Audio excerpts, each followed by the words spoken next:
lightweight bout.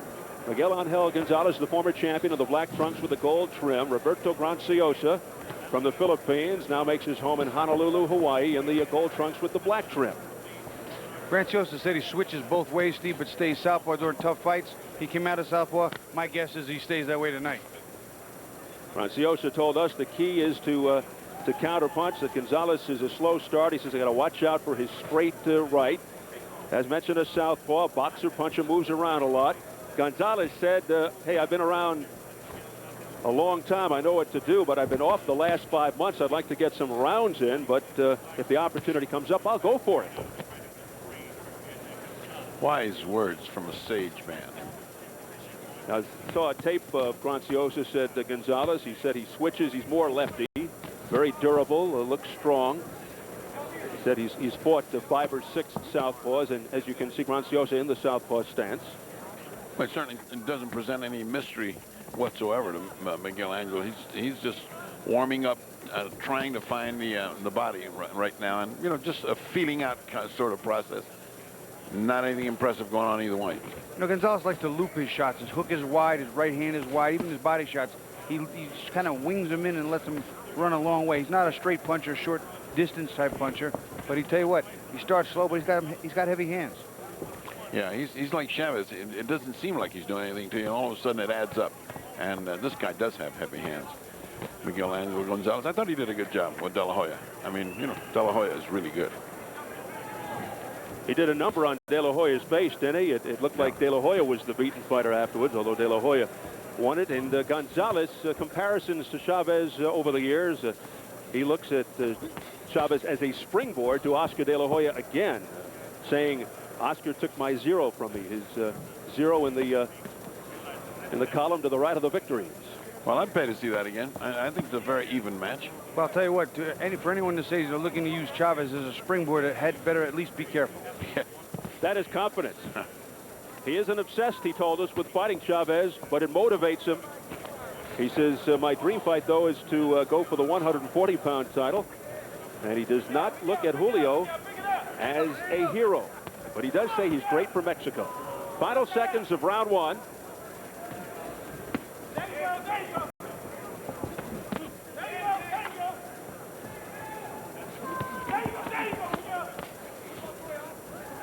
Gonzalez pounding away. Going to the body and then upstairs as we head for the bell.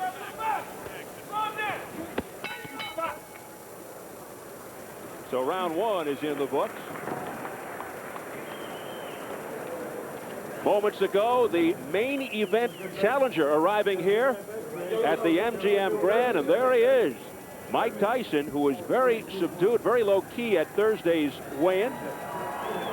Not looking to instill fear or intimidate, almost respectful of Evander Holyfield, who appeared very composed. But here is the arrival of Mike Tyson. It drew some cheers from the early arrivals here at the MGM Grand Garden. They put it up on the big screen.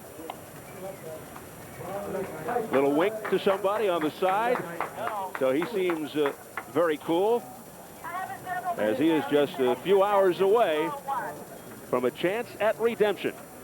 Mike Tyson is in the house. And we are back inside, getting set for round 2 of this super lightweight bout. Not that much action in that first round, except that Gonzalez set the pace for body attacks. And so I thought he took the round, and I think he's finding the range. He started to throw a lead right hand down the middle, a straight right hand, something he doesn't do often, with a good counter hook right with it.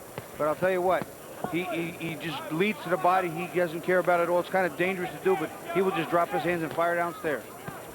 Gonzalez, like Chavez, not a fast starter, but a nasty finisher. He does have the tremendous tools, very smart, good counter puncher, fast, good hand speed, quick combination. Loves that body attack. He certainly loves the right hand. He's putting it in with great effect on the body, and he switched up to the head, and he's got a little lump coming already under the left eye of Granciosa. The result of some of those power shots from Gonzalez, and he can punch with power. And as Bobby pointed out, the best punch is the straight right, also a very good right uppercut.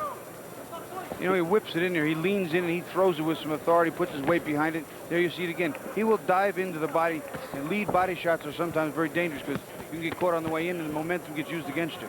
Always in excellent condition, Gonzalez in the black trunks, but the rap on him is weak chin.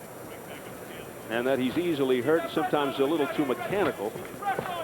But as people say that many, if not all, of these problems stem from his struggle with weight prior to his step up to 140. You know, dehydration can have an effect on your chin, can have an effect on your performance endurance-wise. It's a difficult thing to make a weight and try and suck that extra 2 or 3 pounds off to get to a place that's not really comfortable. Gonzalez, a well-schooled fighter, as they trade in the center of the ring. Gonzalez, though, getting the better of the two.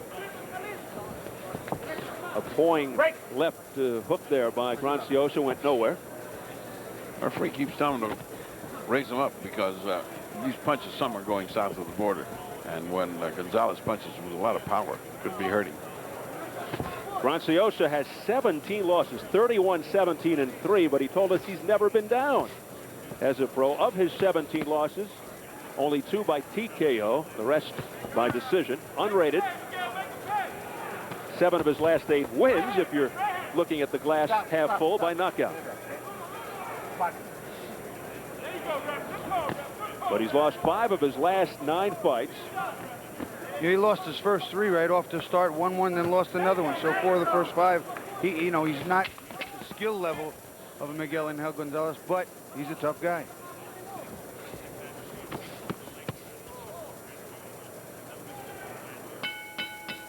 We'll take you into the corner of Miguel Angel Gonzalez.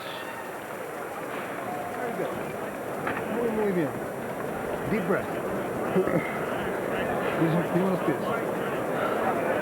Now. Quiero su salida para el otro lado también. Eso va a vuelta. Hook to the body and then hook that down top. Tell him to go to the other side of the body and start working the other side. Just don't stay on one side.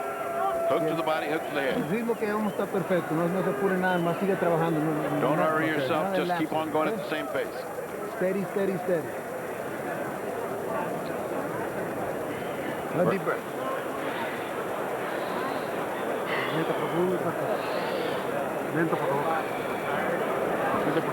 Very calm and confident corner. There's very little being said there. Very little instruction. Everybody's happy with their fighter's progress. Abel Sanchez doing the talking as we look at Roberto Granciosa. Born in Samar, the Philippines, lives in Honolulu since 1988. They touch gloves and we settle in round 3. Non-title affair. Scheduled for 10. Stop. Keep punches up, okay? A warning to Gonzalez for low blows by J80. Yeah, he's been doing that. I mean, anytime you punch that much and there's such a small area to aim at there, this guy's got shrunk way up. Yeah, and he whips them in there. They're not light shots. If you start getting hit regularly low, that is going to weaken you. Well, if I was a referee, I'd look at anywhere below that Granciosa. I would consider a low blow, but not on the belt line. I mean, it's way up. Stop. Keep your punches up. Another warning from J80. One more, he could get a point deducted. Oh, he will. You know, I wouldn't doubt that he has a point or 2 deducted in this fight because he is landing some clearly low. And been see, that's very low, very low, very low indeed. Time out. 1 point. Yep, there it is. 1 point. 1 point for this fighter. Keep your punches up. Okay. So a point taken Time away in. from Miguel Angel Gonzalez. Not sure overall if that's going to help Mr. Granciosa in the long run, but we'll see. Well, we've seen things where, you know, if they continue to do it, and this guy's battle plan is to punch to the body, then he's in danger of a disqualification, and then that would wreck the whole wagon train. So it's not easy. It's not a small thing that he just did. That's a big thing. Would be a major derailment. Gonzalez looking to get a showdown with Chavez after this fight, perhaps in September. Gonzalez, a boxing prodigy, turned pro at 18, won a world title at 21. By 24, many thought he had the potential to be the best pound for pound in the world, or at least in that category. Now at 26, looking to bounce back after his first loss in 42 fights, the decision to De La Hoya. You see here, he's clearly staying off the body for a little while, keeping his punches to the head. Bobby, I was just going to ask you, if you were in the corner, would you tell this guy, okay, forget the body for a while, go to the head until this referee gets it out of his mind, or would you say, don't change anything, keep right on going with what you're doing? Well, I tell him, obviously, I tell him to try and stop hitting him low. Hit him in the body, not below the body. But if he can't be real careful with that, stay off the body for a while. Yeah, I think... Let some time pass. I think in the corners that I work with Angelo Dundee, he'd say, hey, don't go to the belly for a while, start working on the top, and don't put us in a position where we may lose this qualification. It's supposed to be an easy fight, not a tough one.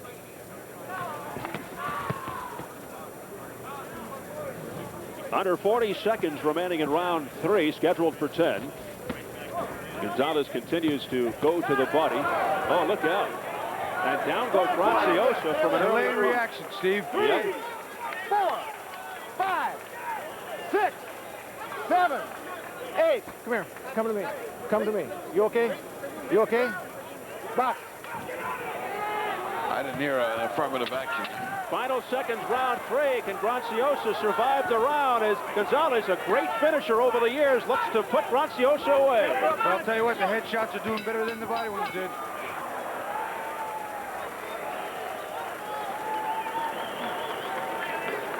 It was a big right hand that nailed it. Stop. Let the doctor in the ring. Can I die on, please? Leon Panaccio, our translator. Bukan isang tubig. I need this tubig. Okay? Kaya tu, yun na lang yung gamay. Okay. Boy, you gotta move your head. How's your fighter? All right, this first look at a knockdown, it's a right hand, just right on the button, and it's cumulative. It just delayed reaction, boop, down he goes, but it was right good. Bobby, take super slow. Miguel Angel Gonzalez is staying off the body now, working some shots up. There you see a beautiful rising right uppercut. He may have broken his nose. There's a lot of blood coming out of Graciosa's nose. And it looks like it is all over. The doctor, Flipomansky, was in the corner, and it is all over. Miguel Angel Gonzalez in round number 3 ends it.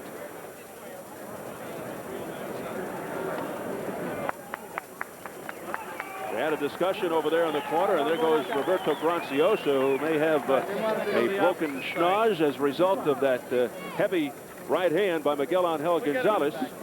Interesting scoring in round 3. Gonzalez got docked a point for a low blow, but he knocked down Graciosa with 35 seconds to go. A 9-8 victory for the points anyway. Unusual, but Gonzalez will accept it without question.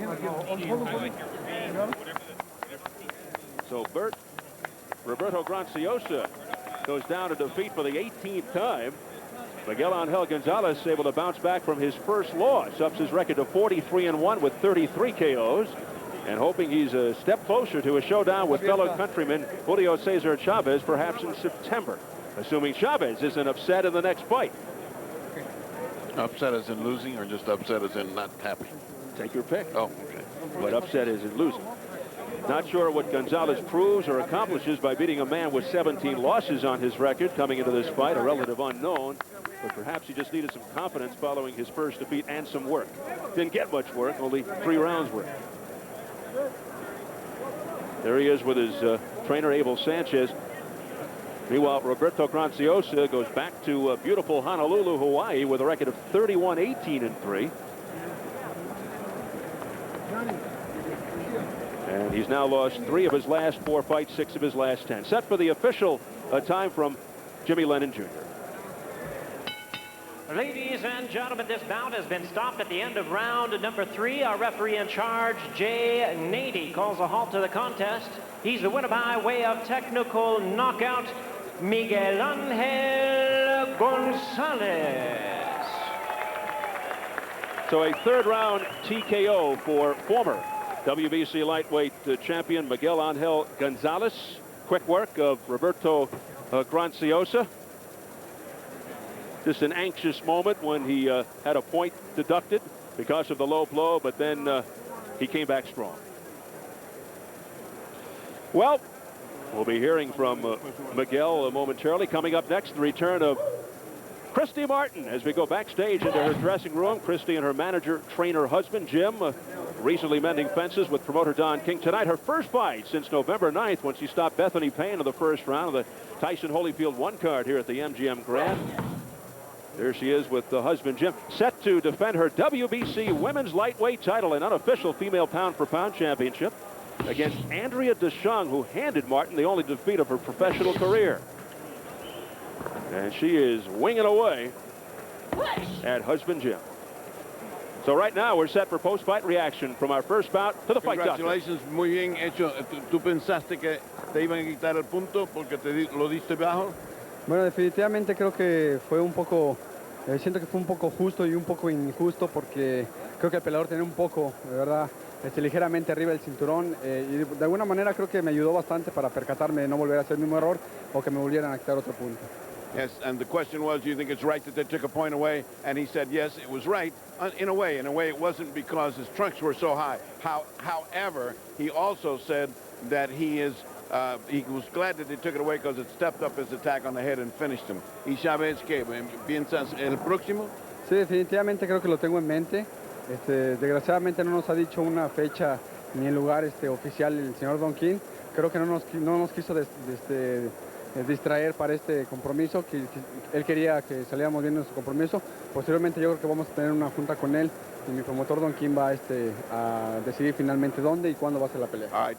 Definitely it's on. It's up to Don King where and when. He said he doesn't think they told him before because he didn't want to get his mind off this fight. To do this fight and to do it well was Don King's purpose, and now it's up to Don King to see where he goes. Y la pelea, ¿lo ves difícil o crees que ya puedes tomar bien? Sí, definitivamente creo que es una pelea difícil, no debo de confiarme.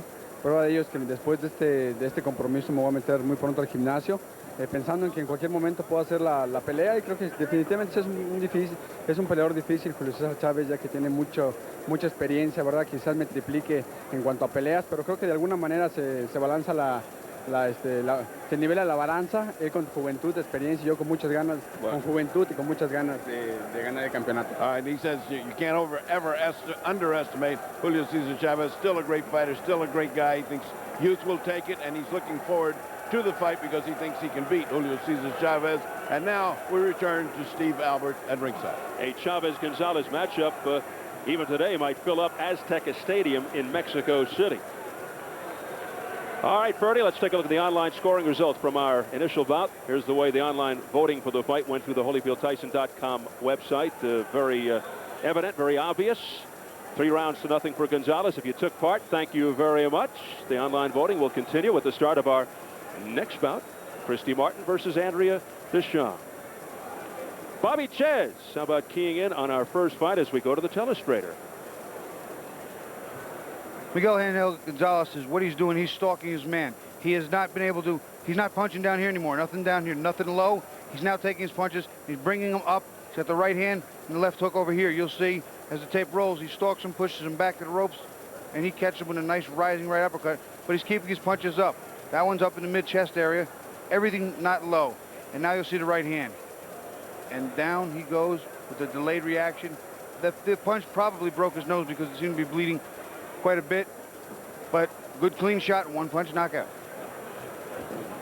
All right, Bobby, the anticipation builds here at the MGM Grand Garden in Las Vegas, Nevada. We are getting set for the main event, Holyfield versus Tyson 2, and from high above, the unmistakable view of Las Vegas, Nevada, the city of lights and entertainment. Tonight, boxing takes center stage. Coming up later, Holyfield, Tyson, the rematch. Tyson opened as a 2.5 to 1 favorite despite losing the first fight. Now just under 2 to 1. Tyson is favored, about 1.8 to 1. Right now we're set to go back up to our host. Here's Jim Hill. Okay, Steve, thank you. Now, someone who played an important supporting role to co-stars Evander Holyfield and Mike Tyson during their first epic was referee Mitch Halpern. Now, after a performance in Tyson Holyfield 1 that earned him mixed reviews, the Nevada State Athletic Commission picked him to return for the sequel. But Team Tyson protested the appointment and eventually was able to have Halpern replaced. For more on the story behind tonight's third man in the ring, let's go to Jim Gray. Jim. Well, Jim, you're exactly right. That was the big story all week. Now, prior to Mitch Halpern being appointed by the commission, the Holyfield camp went to the commission and said that they opposed Joe Cortez and Richie Steele. That was heard. Then the commission met and they decided to appoint Mitch Halpern. Well, that drew the ire and the anger of Team Tyson. And in a public forum, in a public setting, the commissioners heard the complaints of Team Tyson. They were very vociferous in their anger, headed by John Horn, the co-manager. All correspondence went to Dane. I mean, my conversation. I believe we posted it publicly for everyone to see. What you want me to go around looking at signs? No. I did not get a notice. If you talk about what's supposed to be official and what's supposed to be right, I didn't get a notice. What do you want me to say? If you guys just want to go ahead and tell the world, the hell with Mike Tyson, say it. Don't look for reasons to do it. I've been there before. Just tell us, get the hell out, show up at the fight if you want to, do what you want to do. Well, yesterday, Mitch Halpern decided to step aside after being given a vote of confidence of 4-1 by the commission. We're now joined by Dr. Elias Ghanem. He is the chairman of the Nevada State Athletic Commission. Mills Lane will referee tonight. Was the commission forcing Mitch Halpern to resign? No, absolutely not. Mitch Halpern is a class act referee. He's a first-class referee. He's a great gentleman. He decided to step out on his own. He just thought that the controversy would have been on the referee. This is a mega fight, the biggest fight of all times, and he said, why should he be the center of attention instead of the fighters? Yet just 4 hours, Doctor, before, when you had given him a vote of confidence, he said he would never step aside, he would never resign, that he would never allow a fighter to dictate who should be in the ring. So the appearance is such that it looks like this man was told, quit or you will be fired. No, I'm not aware of that. There was no way that anybody told Mitch Halpern, quit or you'll be fired. This is absolutely not true. He did this on his own. I got the phone call. Now, you had the ability... At 11 o'clock at night, Mark told me that he called him himself and told him that he decided to quit on his own. Now, you had the ability, as the chairman, to overrule the commission. You could have overruled that 4-1 vote of confidence. Would you have overruled and would you have kept Mitch Halpern as the referee of this fight? I don't think a chairman of the commission is able to overrule a commission. It has to be the majority vote. I don't think any chairman can overrule it. Would you have recommended that you overrule them? I don't understand. What do you mean? Would you have made the recommendation that it was wrong and that he should not have continued? No, I voted for him. I understand that, but you do have the power, even though you're not publicly stating. No, it's not true. I don't think any chairman has the power to overrule it. All right, let me ask you this. There now is the appearance, and are you concerned about the appearance that Team Tyson has forced the commission to cower, and you have backed down to them? And what's to stop any fighter at any time in the future of saying, I'm not going to get into the ring with this referee, you must put the referee that I want into the ring? I can understand your point. In 10 years I've been on this commission, has never happened before, and frankly, to tell you the truth, I don't think it'll happen again. All right, Doctor. Mitch did not quit on his own. I think we would have been all right. Thank you for your time. Thank you. Doctor. Thank you. Let's send it back upstairs now to Jim Hill. Okay, Jim, thank you very much. With Sugar Ray Leonard, first of all, Ray, your reaction to Mitch Halpern being taken out and Mills Lane going in? Well, I thought Team Tyson was very adamant about the removal of Mitch Halpern. For whatever reason, I really don't know. I think a lot of times a referee has a tendency to accommodate a fighter's style. If a guy wants to fight inside and what have you. I experienced that with Roberto Duran the first time in Montreal. The referee allowed Duran to fight inside and do some dirty tactics. So that's their feeling there. Now, what kind of effect do you think this will have on both camps? If anything, Jim, it's going to be a very small psychological effect on Tyson. I think he will feel better by having Mills Lane in the ring. But one thing about it, the victory is going to depend on who executes the proper punches and proper tactics. Okay, so there is a lot that is riding at stake, and so right now, let's go back to ringside for more on this and Steve Albert. Steve. Thank you, Jim. What would a big fight be without some controversy? Let me draw the opinions of my ringside partners. I'll turn to my right. First for the fight, Dr. Ferdy Pacheco. Ferdy, do you agree with the decision of referee Mitch Halpern stepping away to stem the distraction? No, I don't. I have two words, two feelings for this, for Mitch. First, he's a gentleman. He's a mensch. He stepped aside because he thought it was for the betterment of the sport. Well, he graciously stepped out of the historical importance of this picture and the money to say so. Pat on the head because he was a gentleman. But the second part is a very swift kick in the rump for not standing up for himself and fighting. This is a very tough sport. And referees, if they're going to be top-flight referees, are going to have criticism leveled at him from beginning to end. He's got to learn how to take it. He's got to stand up and learn to go by the direction of the commission. If the commission voted 4-1, by God, dynamite couldn't get me out. Well, I thought Mitch Halpern did an exceptional job in the first Holyfield-Tyson fight. Let's get over here to Bobby Ches. What was going through the mind of Tyson's co-manager John Horn? Was this strictly gamesmanship, trying to get into the head of either Holyfield or Halpern, just trying to get an edge? You know, I don't know. It could be just that. It could be just trying to show Mike, listen, we're going to call the shots. We're running things. We're their champion. I just don't believe that's it. I believe that maybe he had a problem with some of the punches they claim were low at one time, and then Mitch Halpern didn't take care of it and address it properly, or headbutts that happened where Mike was headbutting and there was a cut. I'm not sure, but those are my best guesses. You'd have to ask John Horn. All right, one thing is for sure, Tyson's not fighting Mitch Halpern. He's not fighting Mills Lane. He's fighting Evander Holyfield. That's the guy he's got to be worried about. And as Mills Lane always says, let's get it on. And with that, let us move on to our next fight. As we close in on our second bout, the WBC Women's Lightweight title, also billed as the Female Pound-for-Pound Championship unofficially, featuring Christy Martin versus the only woman ever to beat her. And that is Andrea DeShong, handing Martin her only pro defeat in 1989, a loss that Martin avenged some 5 months later. So tonight, the grudge match, and even though they haven't fought in 7 years, they've become arch rivals to this day. Martin doesn't hide her feelings about DeShong, not one of her favorite people. It's Martin versus DeShong again, only this time the stakes are a lot higher. And here is the challenger, Andrea DeShong, back on November 11th, 1989. She won a 5-round decision over Christy Martin. That was very early in Christy's career, only her 4th fight. In her 5th fight, she returned the favor, outpointed DeShong in 5. But talk about two lives going in different directions. Following her 1990 loss to Martin, DeShong stopped fighting for 6 years, saying she couldn't get fights. Martin became a Sports Illustrated cover girl, the most recognizable face in women's boxing. DeShong came back in April of '96 with the surge of women's boxing, thanks, ironically, to Martin. And the champion, Christy Martin. She has become a major boxing attraction. Recently signed a 3-year contract with Don King, reportedly worth a minimum of $1.5 million. It'll guarantee her more money per fight than some male world champions earn to defend their titles. A minimum of $100,000 per fight. And because of her all-out aggressive brawling style, she often steals the show on cards that are supposed to belong to seasoned veterans. Of course, her benchmark fight on the Bruno Tyson card, a blood-filled war with Deirdre Gogarty, March of '96. Let's size them up as we take a look at the tail of the tape, brought to you by The Ring Magazine, the Bible of boxing. DeShong at 35, 6 years older than Martin. 2-inch height advantage for DeShong. The weight and reach very close, as you can see. It's a scheduled 8-rounder with 2-minute rounds. Keep in mind, no standing 8 count. 3 knockdown rule is in effect, and only the referee can stop the fight.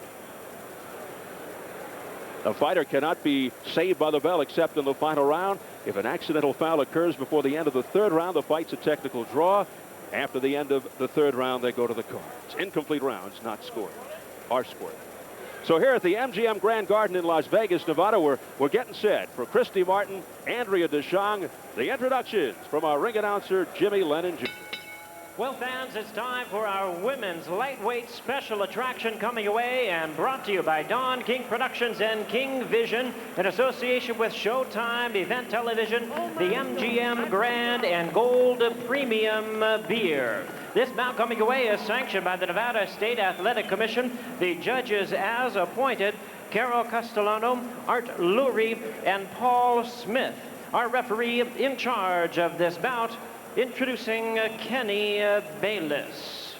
All right, fans, here we go. It's the 3rd meeting and rubber match between these two fighters. 8 2-minute rounds of boxing scheduled. Introducing to you first on my left, fighting out of the blue corner, entering the ring wearing blue trunks with silver trim, hailing from Mingo Junction, Ohio. She weighed in at 138 pounds with a record of 13 wins, 4 losses, and 1 draw. She has 7 wins coming by way of knockout. Please welcome the 2-time world tough woman champion known as Sweet Feet, Andrea DeShong. All right, yeah. opponent across the ring on my right, fighting out of the red corner in this 8 2-minute round bout, wearing pink trunks with white trim, fighting out of Orlando, Florida by way of West Virginia. She weighed in at 137 1/2 pounds.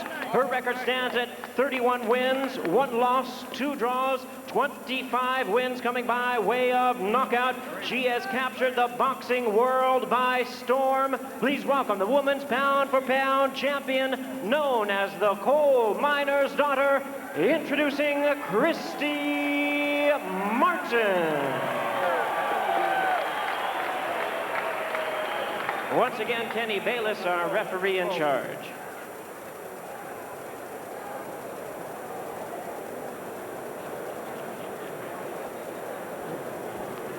Okay, ladies, we know the rules in the dressing room.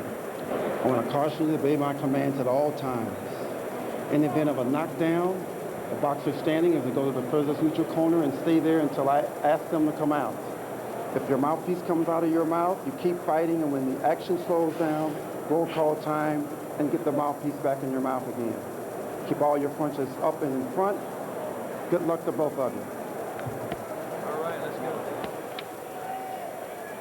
Christy wouldn't look at her. She calls DeShong a crazy woman, saying she has stalked her the last 5 years. According to Martin, after a 1991 fight, DeShong began verbally abusing Martin while Christy was getting out of the ring. And at the recent Hall of Fame induction ceremony, Martin said DeShong shadowed her for 3 days, jumping into the convertible that she was riding in. 35-year-old Andrea DeShong out of retirement a little over a year ago after a 6-year layoff. And welcome to the biggest money fight in women's professional boxing history. Martin says she'll jump on her at the opening bell. Give her no time to think of strategy. Christy loves to do that. She's a good puncher. She likes to throw the punches early. She likes to see what she's got in front of her. She can punch, and DeShong is going to have to withstand some big bombs early, I think. DeShong took this fight on a 5 days notice, was training for a rematch with Kathy Collins for August. He was upset by Collins, did not look good at Madison Square Garden last August. Very excited about this opportunity. She said the key's going to be her jab. She thinks Christy drops her hands because she's too aggressive, looking for that big overhand right and gets sloppy defensively. She's going to set up the jab and counter right hands. This is actually the third meeting between these two. They met as amateurs in the Tough Woman contest in 1988. 3-round decision for DeShong. So she's actually beaten Martin 2 out of 3 times. But hey, Christy says the reason she had problems early with Andrea, she didn't have any technique, and she didn't have her husband Jim in her corner. She said DeShong is hard to prepare for. She's not orthodox. She's all over the place. But I respect her power, she said. Punch out, punch out. Well, I heard an interview that Christy did, said that DeShong had hit her one right hand and really, really stunned her. So I know in the back of her mind she'll remember that. Yeah, she said after that fight she couldn't remember. She asked her brother if she won or lost. She was stung so hard by DeShong's punch.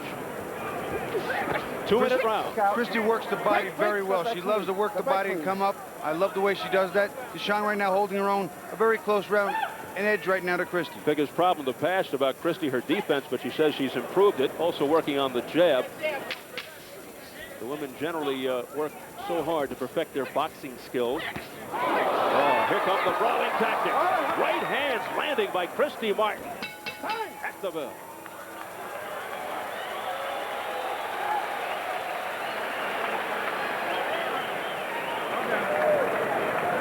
Nice and relaxed. Relax. My hand already. Give me a deep breath. Get that. Get that. Deep breath. Suck it up. Deep. Hold. Again.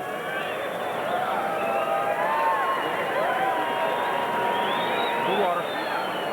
Some water, please. Spit to your right. Spit to your right. Spit here. Well, the ladies certainly came to fight. A little rumble in the corner. Christy going to the body like she likes to do. DeShong using some pretty classy defense, deflecting some punches of Christy's, minimizing her effectiveness. Pretty nice work. From the overhead, you'll see the same combination. Christy trying to come into the body. DeShong is a little bit awkward, moves her head a lot, gets out of the way of a nice right hand and a left hook there. Pretty good defense. Round 2 scheduled for 8. Christy Martin in the pink, Andrea DeShong in the black and blue. Nice combination to the body and head by Christy Martin. Hopefully that, yeah, black and blue outfit, not a prognostication of the future. At least not a self-prognostication. Christy punches more crisply than most of the women she's fought.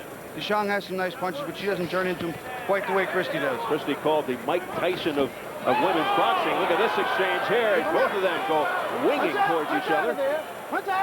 Christy got a couple of good shots in there, but also ate a couple of decent right hands. Martin totally disrespects TYSON, says she spits and snorts. While Martin disrespects TYSON, TYSON says Christy does everything for herself. She and her husband are just out for themselves.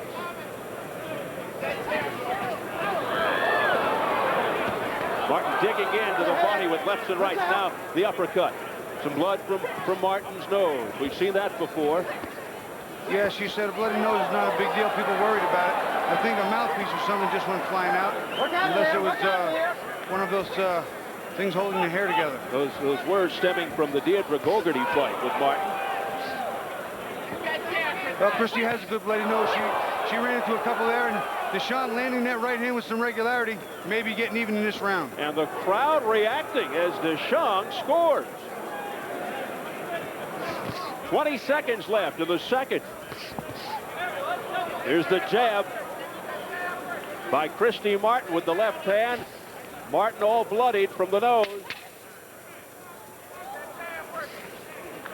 This is the best TYSON has looked in a long time, but she just ate some leather. Look out for that backhander. That's not nice.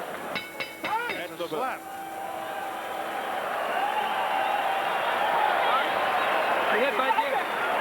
You're right. Turn him up. She broke it with her fucking head. Don't worry about it. Don't worry about it. Don't worry about it. Listen, baby, all you gotta do is jab her. Right. Jab, jab, jab, jab. Use the jab. They gotta listen to me. Okay. She's easy. Shit. Don't worry about it. It's mouth. No, wait. Breathe through your mouth. Breathe through your mouth. Breathe through your mouth. Listen to me. All you got to do is jab, jab, jab, and send right hands home. You got her. All right. So let that blood bother you. I'm not. But I know she did it with her head twice. Okay. She keeps using Don't worry about it. Give me a drink. On the inside, Christy. There you go. Jump back. The action heated up. There's a nice overhand right by Christy. Then there's a counter left hand by TYSON. TYSON inside there, pretty strong, has some nice upper body strength. Bulled Christy around, landed a few. I didn't see too much head work, which you heard her claiming in the corner, but a couple of those punches did land clean. The blood streaking from the nose of Christy Martin. If you've seen her fight, you know she takes a lot of shots, but she's so strong, she seems to always come back to win. But Andrea TYSON hopes to gain Christy's respect here in this fight. She said she wanted to box. She's not here to brawl. She feels Martin's biggest flaw. She brings her hands down, and she comes straight in. Here comes Martin, straight in. TYSON has some nice defensive moves. She'll roll with punches, she'll get under, and she will come up swinging. She has some nice moves. Christy's still the much better body. Right hook by Christy Martin, then a right uppercut to the stomach of Andrea TYSON.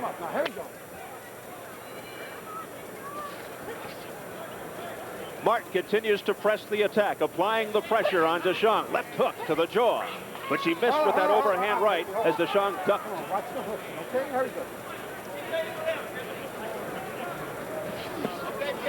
See, the body work Christy's doing is paying off. Big right hands to the body and left hooks up the middle are starting to slow TYSON down. She's not moving as well as she had before. TYSON is trying to box. Combination to the head, nicely done by TYSON, but she backpedals and on-rushing Christy Martin. Little head fake there by TYSON, looking to score with an uppercut. There's a right hand by Christy Martin right on the nose of TYSON. Now the jab, looking to set up the right. Christy Martin, there's the right. And a left, a combination by Martin, backing TYSON up. They say from the Martin corner that TYSON is ready to go. We'll see. There's a straight right hand by Martin right on the face of TYSON. Another only 2-minute round, Steve, but the pace here is very quick. TYSON now looking tired. Left and right uppercuts by Martin to the jaw and body of Andrea TYSON. And that last shot right at the bell, something for Christy to remember.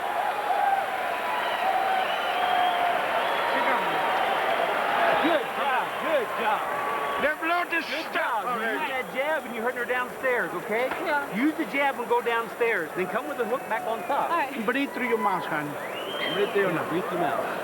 Okay. She's ready to quit. This is the last round for her, okay?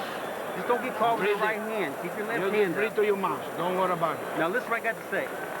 Use your jab, just like you're doing, and drop that right hand downstairs. Christy came out mad, fired up early, putting on the pressure. That's how she comes. She comes straight forward.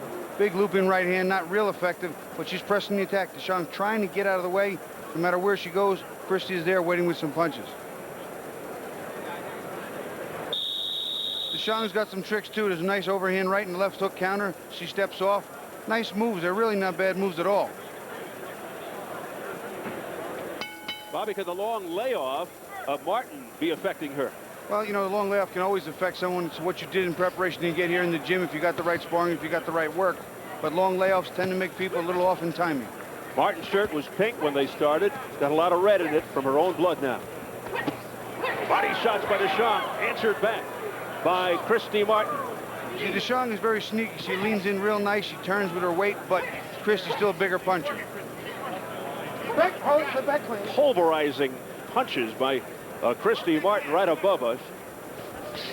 Pounding to the body of Deschamps. This is the best Deschamps has looked in some time. She had a 6-year layoff until last year. There was a punch right in the middle of the back hip part of the hip bone. Nice defense there by Deschamps, and she comes back with a straight right to the face of Martin, then a left. Martin continues to get tagged. Deschamps appears to be severely tiring. She really seems to be slowing. She's moving her head pretty nice, but no zip back on her shots. Notice that it began in the last round. Fatigue setting in. Let's see how she handles it. Meanwhile, Christy Martin continues to apply the pressure, not letting up. Body shot with the right hand by Martin, digging in with the left uppercut. Another shot to the ribs by Martin. These have to be wary. I'm telling you, Steve, I believe those have been the difference in this fight. The big body shots, and Christy started it right away. Deschamps tired very quickly. Straight right hand followed up by a left hook, and here comes Christy Martin. That was a good solid lead right hand, then a good counter right hand. She rocked and rolled, rocked back and fired her weight in. Deschamps got a pretty good chin too. Oh, she walked the Deschamps right into a shot by Christy Martin and hanging in there. And Deschamps came back with a couple of nice punches herself. An excellent exchange. And Deschamps showing a solid chin.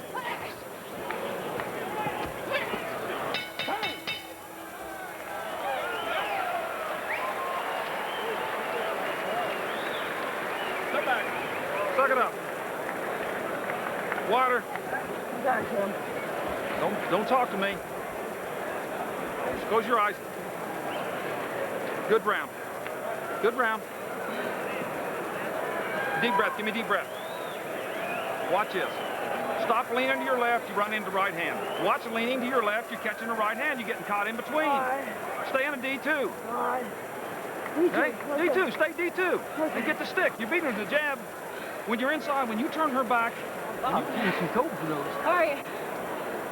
Breathe good, breathe. The left nostril is already stopped, only the right nostril. All right. You got her cut. You got her right eye cut. Left eye cut. All right. Seconds out. Stand behind that jab. Christy, power jab.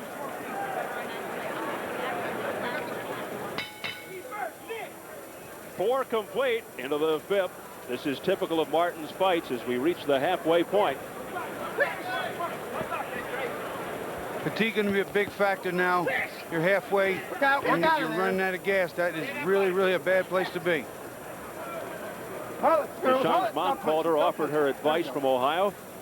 Said figure Christy out in the first 3 rounds, then knock her out. Good advice. Easier said than done. I like the advice, though.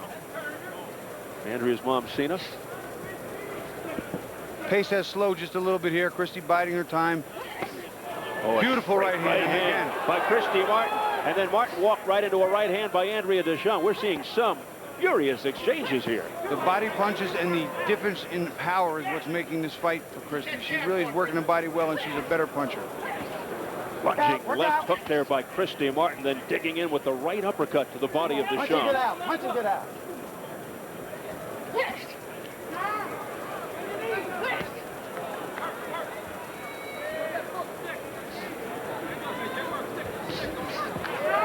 Now Christy Martin going to the pretty boxing tactics with the left jab. The shotgun jab there. Keep that jab going, says Jim Martin, her husband. What Christy needs to do right here if she wants to put the finishing touches on is get in a rhythm and not get countered, but get in a rhythm and counter and dive in with a couple of those big shots that she has. The pace slowing down. It was frantic earlier. Yeah, you can see the fatigue not just in the body, but in the eyes of DeShong. She is really stretching now. Right now, she's digging for it. She's been past 8 rounds before. Christy has not. Christy watches as DeShong tries a backhand slap just before the bell. Holyfield Tyson 2 coming up. The weigh-in took place on Thursday afternoon here in Las Vegas. And let's check out the scene.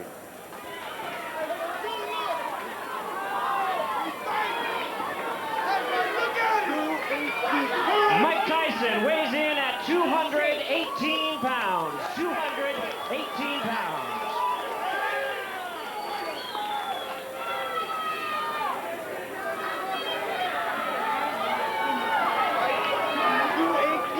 £218, the same weight for the champion, Evander, the real deal, Holyfield. Tyson 4 pounds lighter than the first fight. Holyfield 3 pounds heavier than the first fight. MGM Grand waiting in anticipation.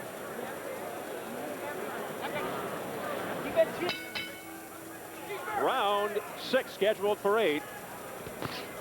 DeShong trying to circle to her right to take away some of Christy Martin's power, but it isn't always working. Andrea DeShong noticeably shaky, wobbling coming off the stool. Take a look at the online scoring. The fans have it Martin 4, DeShong 1 through 5. I'll tell you what, I pretty much call it exactly the same. DeShong might have snuck in and got the second round. She landed some great counter punches, a little more effective on the inside, but outside that, Christy's boxed well, worked the body, landed the big shots. It's her fight. Martin looking to defend her WBC women's lightweight title. She's 31-1-2 with 25 knockouts. DeShong 13-4-1 with 7 KOs, 5-3-1 with 4 knockouts since her comeback last year. The blood continues to come out of the nose of Christy Martin.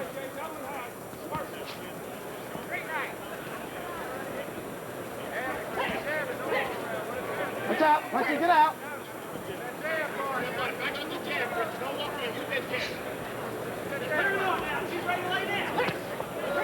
Oh, a whipping right hook by Christy Martin, an overhand right by Martin that got the crowd going. Look out. It's one of her favorite counters. One of the one of the bumpers came in. One of the MGM Grand cushions got in the way, and Andrea DeShong lucky not to trip over it. They got it out of the way quickly, though. I've never seen that happen. DeShong is still throwing a couple of nice shots, but now there's no zip on him. You can see the fatigue, the body work setting in. She doesn't have the power now that Christy has. Ferocious body shots, a left hook by Christy Martin to the face of DeShong, who's in trouble. She was rocked. First by the right, then the left. She's got a good team because she ate a couple of solid left hooks.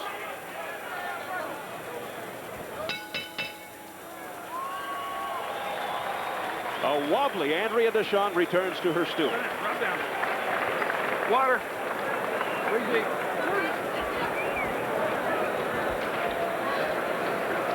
Close your eyes. Breathe deep. Suck it up. You only got 2 rounds here.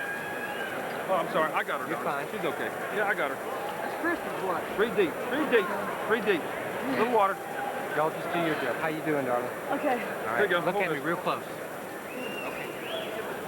Christy Martin has some nice power. She's working her way in, trying to bull and move DeShong. Here comes a nice big left hook you'll see on the screen. She gets her head back, bang, clean. And she really does. She works the body and the head, comes back with a second left hook. That one not quite as clean, but it could have been over. Now we're looking super slow-mo. There's a nice uppercut. Wow. Nice counter punch, dead squarely on the nose of DeShong. Martin is punishing Andrea DeShong. And it is personal between these two. Martin stunned DeShong with just 10 seconds left in the round. She's got a good chin, Steve, I'll tell you. Yes. She has taken some punishment. Well, we'll see if DeShong's recuperative power can come through, it's going to be awfully difficult. Round 7 scheduled for 8. Here comes Christy Martin again, pouring in. Short, crisp, right uppercuts. And Deshawn, to her credit, has some savvy. She has some boxing knowledge. She's backing up to the ropes, knowing full well Christy's stronger coming in, trying to time her off the ropes, trying to catch her coming in, trying to time her right hand using Christy's momentum against her. Looking extremely better than the last time I saw her last August in the first ever women's pro bout at Madison Square Garden when she lost to an inexperienced Kathy Collins. Wild swing and a miss there by Christy Martin, looking for the end. She had beautiful body work inside. Christy does not stop throwing punches to the body just because the fight's going on. She stays to the body. It's been effective for her. It's working. It's winning her the fight. Christy Martin continues to tag the head of Andrea Deschamps.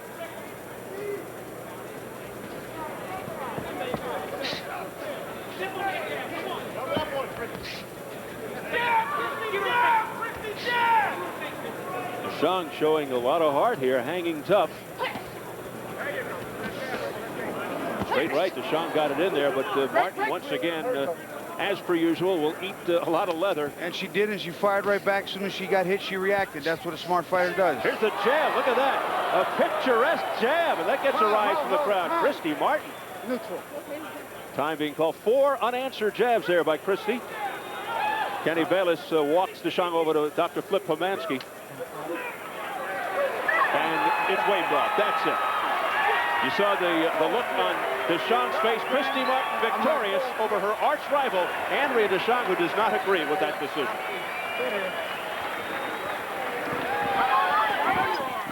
So Christy Martin administering punishment, although it looks like she is the beaten fighter. She's the one who inflicts the damage, for the most part, on Andrea Deschamps. Christy Martin is officially back. Her first fight since November the 9th, a stoppage here in round number 7 over Deschamps. Martin improves to 32-1-2 with 26 knockouts and retains her title.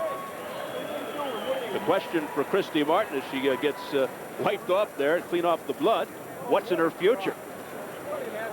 Rumors of Martin versus Laura Serrano bout are out there. She had a draw with Serrano in '94, but some thought Serrano won. Very impressive display of jabs by the brawler, Christy Martin. Christy Martin decides to step in with some nice jabs. 1, 2, 3. Here comes 4. She just pumps them all, every one of them landing. I don't know exactly what the referee saw. It looked like a little blinking there by Deschamps. There's also a little bleeding, but nothing that appeared to be that bad.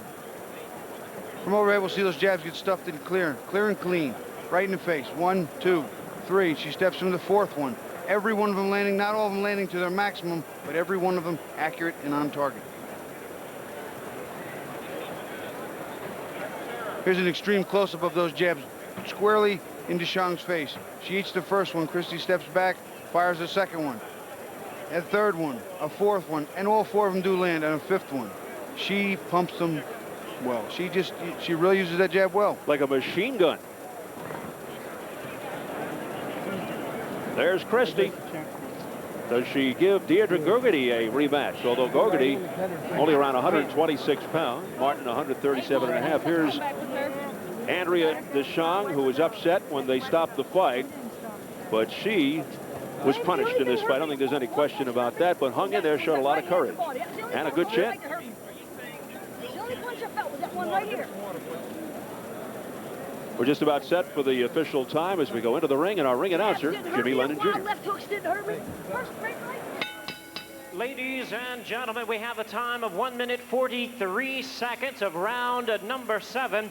Our referee in charge, Kenny Bayless, stops the contest on advice of ringside physician Dr. Flip Pomansky. The winner by way of technical knockout, the women's pound-for-pound champion, the coal miner's daughter, Christy Martin.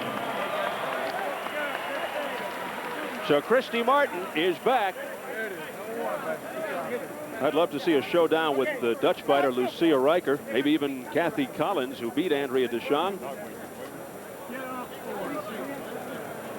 Coming up next, a scheduled 10-round bout featuring 6-time world champ Julio Cesar Chavez, making final preparations here in his dressing room, going for his 100th career win, and this is 103rd pro fight.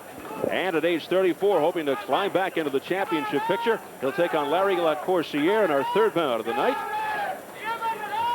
Julio Cesar Chavez waiting in the wings, but right now we're set for post-fight reaction from our previous contest. We go up to the ring, and the fight doctor, Ferdy Pacheco. And at all the aspects of a real grudge battle, you look like you're in a little trouble at the beginning, like the second round. Tell us about that. Well, two things happened. One, the layoff obviously hurt me. In the first round, she, I think, intentionally used her head. I think King will put us together. I'm sure we'll be happy to oblige everyone. Do you have any idea of the next fight at all? Any? July 19th, if the nose is okay, we'll be in Nashville, Tennessee, and I'm looking forward to that fight. All right. Well, as I say, we've seen you since you were a baby in this sport. Congratulations. Thank you very much. All right. Yes. Bye. All right, thanks very much, Doc. Let's take a look at the online scoring results from our last bout. Here's the way the online voting for the fight went through the HOLYFIELDTYSON.com website. One-sided, as you might expect. Martin 6, DeShong 1. If you took part in the online voting through HOLYFIELDTYSON.com, thanks for your participation. The online voting to continue with the start of our next fight, Chavez versus Lacourciere. So here at the MGM Grand Garden right now, let's go inside the ropes with our Bobby Chez, as Bobby highlights Martin versus DeShong. We're going to get a look at the body work of Christy Martin. This was a big difference. Bang, underneath, digs underneath again. You watch her constantly digging underneath. That right hand found a home in the rib cage of Andrew DeShong. There it is once again. Christy keeps pressing, digs both hands. There's the right hand, the left underneath already. She likes to work the body. In the last clip, two more right hands back to back. She comes in, the left hook up top. After she works the body, she gets the hands to come down, comes up top. Great job. Prior to the stoppage, three judges agreed 60-54, 60-54, 58-56. Tonight, the world-famous Las Vegas Strip providing the colorful setting for the upcoming rematch between Evander Holyfield and Mike Tyson. Tyson looking to avoid back-to-back losses for the first time in his career. That cloak of invincibility up for question in his second fight with Holyfield. It's all heading your way later right here at the MGM Grand in Las Vegas. Right now, let's visit with Bill Boggs. Well, we've got a big party going on here with many of the celebrities who are going back and forth from ringside to a terrific party with lots of great food. But out here in the hallway outside the party, we have Mr. Alex Yemenigian, who is the president of MGM Grand Lake. What a historic night for this hotel. People remember when Ali Frazier being in the arena, even Lewis Smelling, Dempsey Tunney. Do you get that sense here? Oh, absolutely. I mean, the energy, the electricity in this place, ever since the beginning, all the events we've had here, I have never seen this kind of excitement, ever. This is one for the boxing record books and also for MGM Grand. What's it feel like to sit on the front row and run a city of entertainment like this? Well, sometimes you get wet when you sit in the front row, but you feel the excitement, you feel the punches, you feel the electricity, and there's nothing like it. The feeling is unequaled.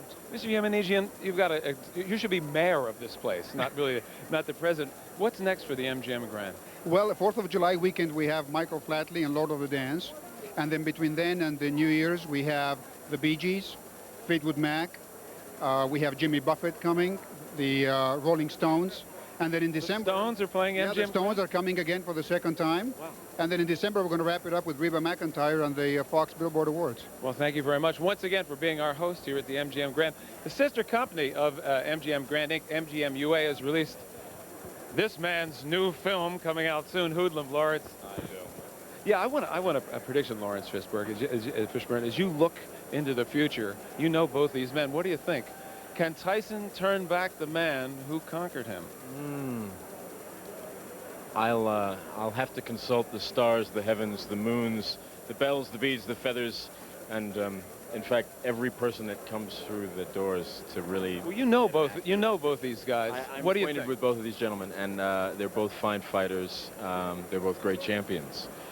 It's all gonna like unfold before our eyes. The thing about this is that it's real drama. It's real theater, which is why I'm here. I'm not a fight fan, but I am someone who enjoys drama, and this is the kind of drama that you cannot recreate. it's amazing that, you know, MGM's well, we have, created you know, this. we have millions of people watching, many people at big parties right now, and it's tense right there.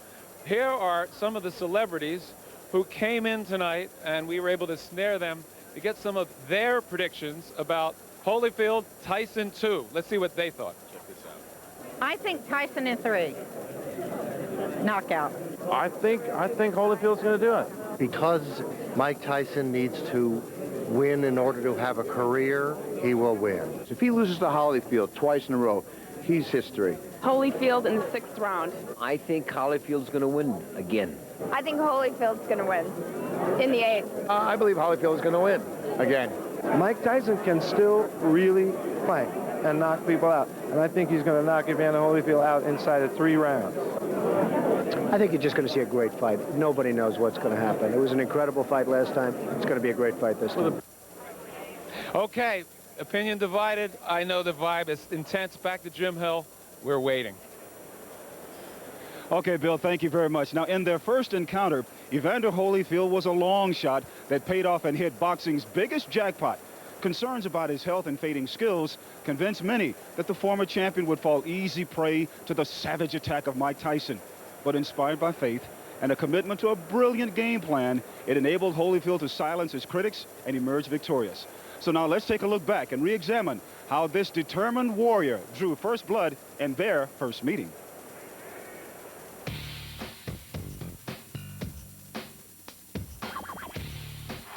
I was able to stick to a game plan throughout the whole fight.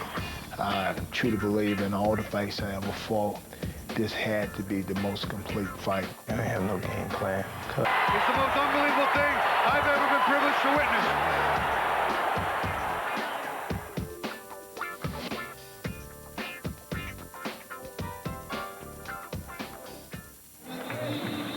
Now, the Holyfield camp claims they won't mess with success, and what worked last November will work again now in June. Team Tyson has admitted the changes needed to be made. Most notably, trainer Jay Bright has been replaced by former Tyson trainer Richie Giacchetti. Now, Ray, I want to talk to you. Do you agree with the philosophies of both camps right now? Well, I do. I spoke with John Turner yesterday, Tyson's trainer, Holyfield's trainer, and he said this fight here may be a lot easier than the first encounter, mainly because he feels that Tyson is one-dimensional. Tyson, on the other hand, had to make some changes in his camp, bringing a better trainer in Richie Giacchetti. But I think it all boils down to this: who has the better chin? Are you surprised at not the confidence, but almost, it borderlines almost arrogance of the Holyfield camp? Well, I think it's a reassurance that Holyfield is so confident and in great shape, they know he's going to win. And that main event is coming up. Now, perhaps in an attempt to change as much as possible from last November, Team Tyson filed a protest to the reappointment of Mitch Halpern as referee. Okay, Ray, now let's hear exactly what Team Tyson had to say about their preparations for the rematch. For that story, let's go to Jim Gray. Jim. All right, thank you very much, Jim. There is a lot to talk about with Team Tyson. John Horn, Rory Holloway, the co-managers of Mike Tyson. First to you, John, you filed the protest. Eventually, you got what you wanted, the removal of Mitch Halpern. Why was that so important to you guys and to Team Tyson? Well, it wasn't that it was Mitch Halpern. It was that it was the same referee that was in the first fight. So it didn't matter. Mitch Halpern's a fine referee, and we're sure that he'll be back and he'll do a lot more things. Was it because you just didn't want the repeat of the same gentleman in the ring because you lost? Is there superstition involved? Did he do a bad job? What was it exactly? No, it's just a matter of the interpretation of a previous referee might be different or somewhat not neutral as opposed to another fresh referee. So we decided that, in all fairness, it should be a clean slate. And you're happy with Mills Lane? Holyfield is happy with Mills Lane? I don't know about Holyfield. Mills Lane is one of the best referees ever, so we're very happy with that. You've been with Mike all day. Take us through his day and his preparation today. How is he feeling? Seems to be a very quiet, calm here tonight.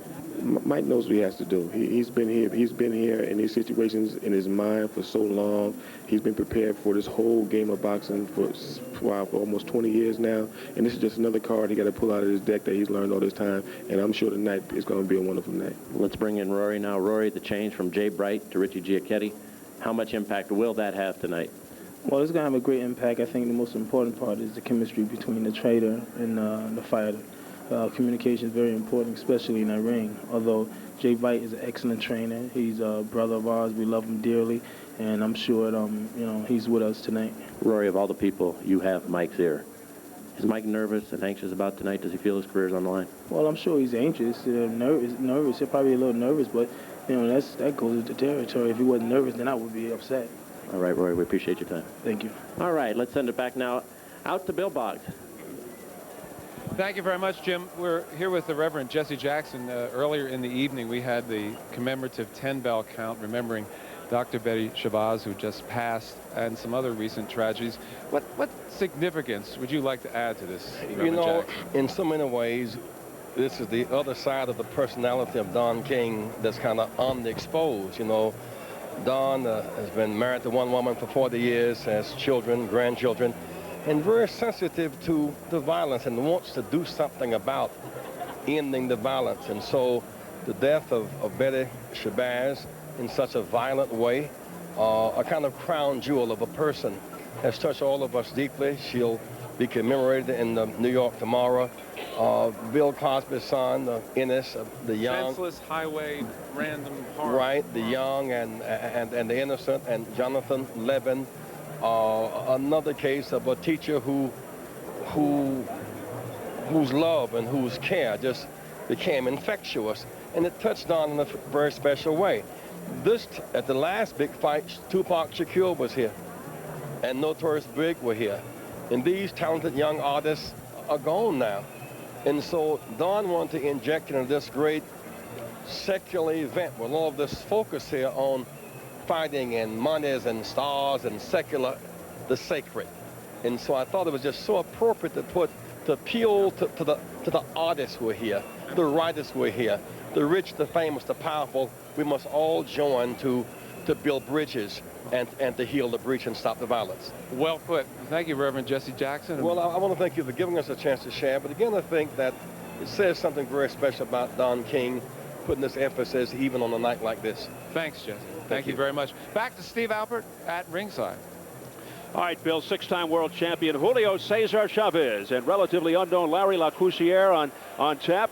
It's commonly felt that Chavez is not what he once was, but he's still formidable. He'll clearly go down as one of the all-time greats. Lately, though, an obvious decline and a reluctance to credit opponents who've posed problems. Tonight, he hopes to reach the 100-win mark and continue his climb back to another world title. Larry Lacoussiere, unrated, not exactly a household name, nevertheless no stranger to the boxing spotlight. His third fight against a former world champ. In '93, he fought former IBF junior welterweight champ Kostya Tszyu and former IBF and WBA junior lightweight champ Tony the Tiger Lopez back-to-back. KO'd in the first by Tszyu, stopped in the fifth by Lopez. Julio Cesar Chavez in the early 90s and until his disputed draw with Pernell Whitaker, regarded as the best pound-for-pound of the world. In his last fight against a game Tony Martin, not a power puncher, he was hit continually, looked out of shape, weighed a career-high 151, and admittedly didn't train hard. It was a bruising, bloody fight.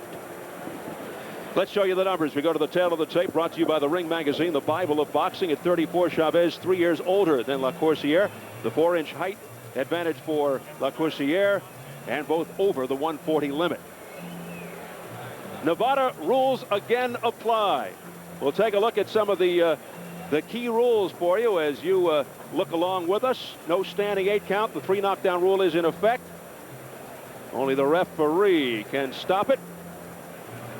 A fighter cannot be saved by the bell except in the last round. If an accidental foul occurs before the end of the 3rd round, the fight is ruled a technical draw. If it happens after the end of the 3rd round, they refer to the scorecards. Incomplete rounds are scored. So here at the MGM Grand Garden in Las Vegas, closing in on Julio Cesar Chavez quest for 100, set for the introductions. Our ring announcer, Jimmy Lennon Jr.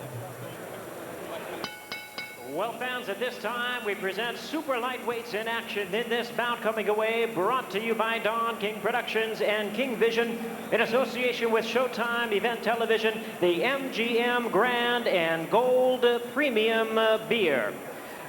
Now we present the judges appointed by the Nevada State Athletic Commission. We have Bill Graham, Patricia Morse-Jarman, and Dalby Shirley. Introducing to you our referee in charge of this bout, Joe Cortez. All right, fans, here we go with this special attraction coming away, scheduled for 10 rounds of boxing. Presenting to you first on my left, fighting out of the blue corner, entering the ring wearing black trunks with gold trim, joining us from Hastings, Minnesota. He weighed in at 146 pounds. His record includes 22 wins, 6 losses, and 1 draw, with 11 wins coming by way of knockout. Introducing Larry Lacourciere. And his opponent across the ring on my right, really needing no introduction the world over. Entering the ring wearing black trunks with gold trim, hailing from Culiacan, Sinaloa, Mexico. With a weight of 148 pounds, tonight he is seeking his 100th victory. His record stands at 99 wins, 2 losses, and 1 draw, with 83 knockouts. Here is the 5-time world champion in 3 weight divisions. Please welcome one of boxing's great legends, currently ranked the #1 contender by the WBA and the WBC. Here he is, ladies and gentlemen, El Gran Campeón Mexicano, introducing Julio Cesar Chavez. Once again, Joe Cortez, our referee in charge. Okay, I gave you the rules in the dressing room. Te doy las reglas en el camerino. Quiero una pelea limpia. I want a good, clean fight. I want his trunks a little bit lower here. Okay, very good. It is good. Give me a good, clean fight. God bless you both. Good luck.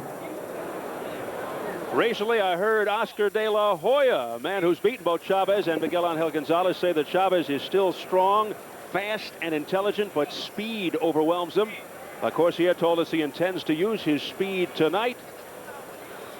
When he's not in the ring, an extrusion operator. What's that?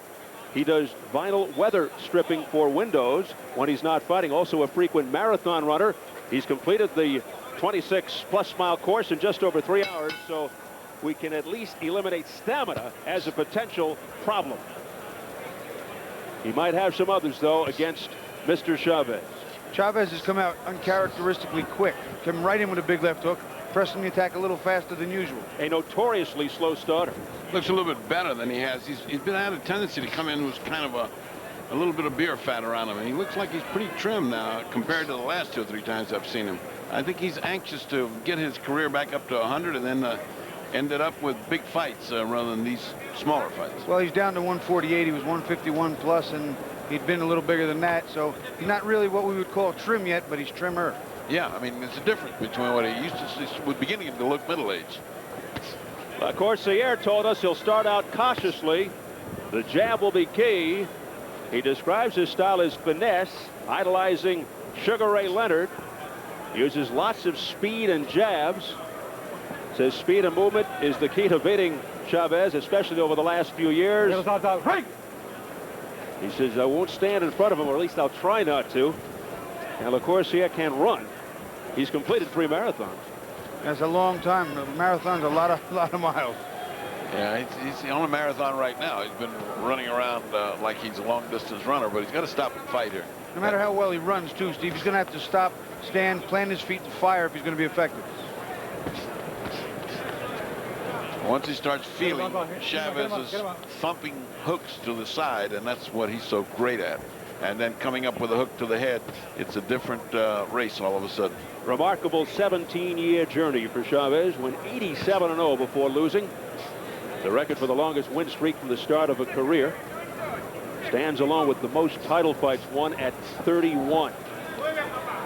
Since his first loss in '94 to Frankie Randall, he's 8-1. The other loss, of course, to Oscar De La Hoya. Low blow there by Chavez, as he is wont to do. That was a little south of the border, and yeah, it's not something that he's unfamiliar with. Straight right shotgun by Chavez, right on the butt.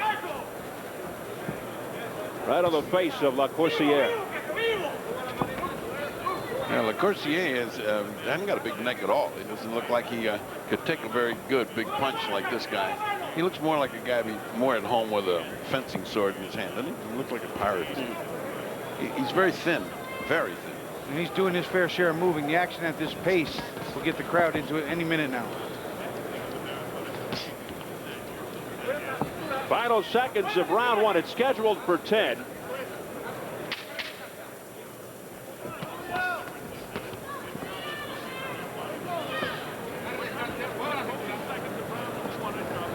As we head to the bell. Let's go over to Jim Gray. Jim? All right, thank you very much, Steve. I'm now joined by Shaquille O'Neal.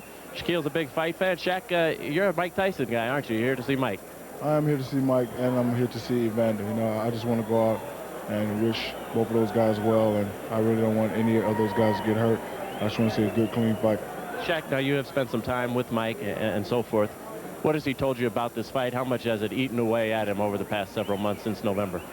I met Mike a long time ago, and every time I see him, you know, we show a lot of love towards each other. I mean, you know, we really don't, you know, talk about business, you know, or talk about anything like that. You know, it's just nice to see Mike.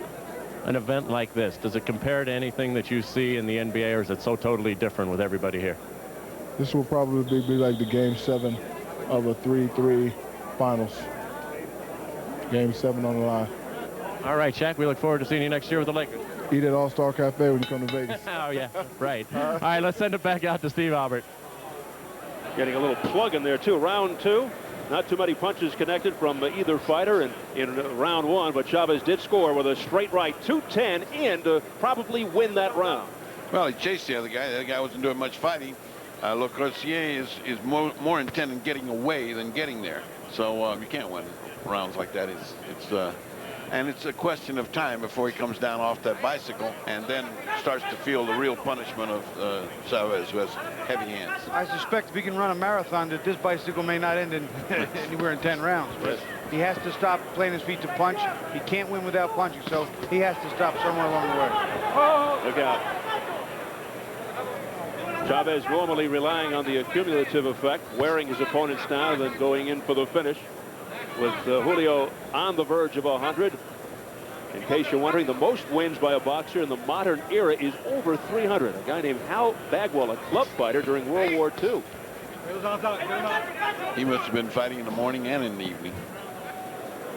Yeah, in terms of Hall of Famers, Willie Pep heading the list with 230 wins. I think if they were keeping good records, Archie Moore would probably be right up there also. He fought more fights under different names. The dancing and the backpedaling continues by Larry Lacourciere from Hastings, Minnesota, a small town on the Wisconsin border, about 45 miles from Minneapolis, St. Paul. What Chavez probably has to do soon is just start flailing a few shots at the arms, bang off one or two off the top of his head, force him to stay still and fight. He's certainly trying to cut off the round. He's trying to do it, but this crowd is going to get very unruly here because no action's going on. And the crowd impatient because of the running tactics here by Lacourciere, trying to elude those power punches by Chavez. Here's the jab by Lacourciere, but gets a couple of 2-3 in there and then rolls away, trying to stay on the outside and way outside. Yeah, this is the type of fight that generally gets the crowd upset. We call these a stinker because, you know, it's not prone to a lot of action, and whatever action there is stops real quick. Because it's not a fight. It's a survival race. I mean, it's not two guys seeing who's best. It's seeing who can survive. Chavez, that makes a bad fight. Chavez continues to be on the chase. You get the feeling Chavez will soon shrug his shoulders and say, come on, Larry, let's go. Straight right hand, right on the jaw by Chavez.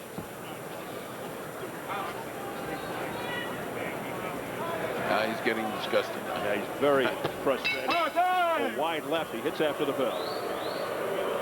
You hear the crowd.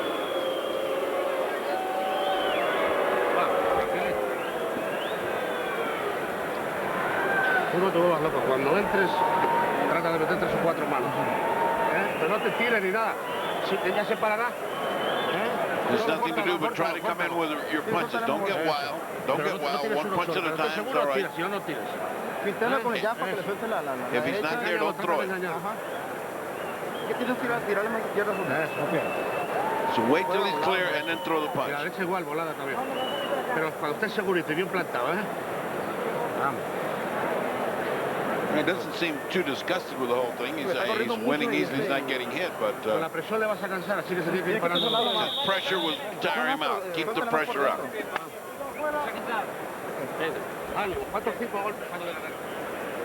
We'll see if the running tactics continue here by Larry LaCourciere.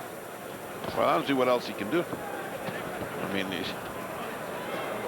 Chavez seems to be waiting to find out if LaCourciere can show him anything as we head into round number 3. It's a nice little combination here by LaCourciere, but, you know, he has no real power on. He's on the balls of his feet on his toes so much that he's not stopping playing and digging. He's not going to hurt Chavez. You can't hurt Chavez, you have a problem. Yeah, because when he throws a punch, he's almost leaving already. It's like, here, I'm gone. I mean, you know, he's not digging in to have an impression with his punches. He's gone as soon as he punches. Chavez always coming forward. Oh, nice slow blow by LaCourciere.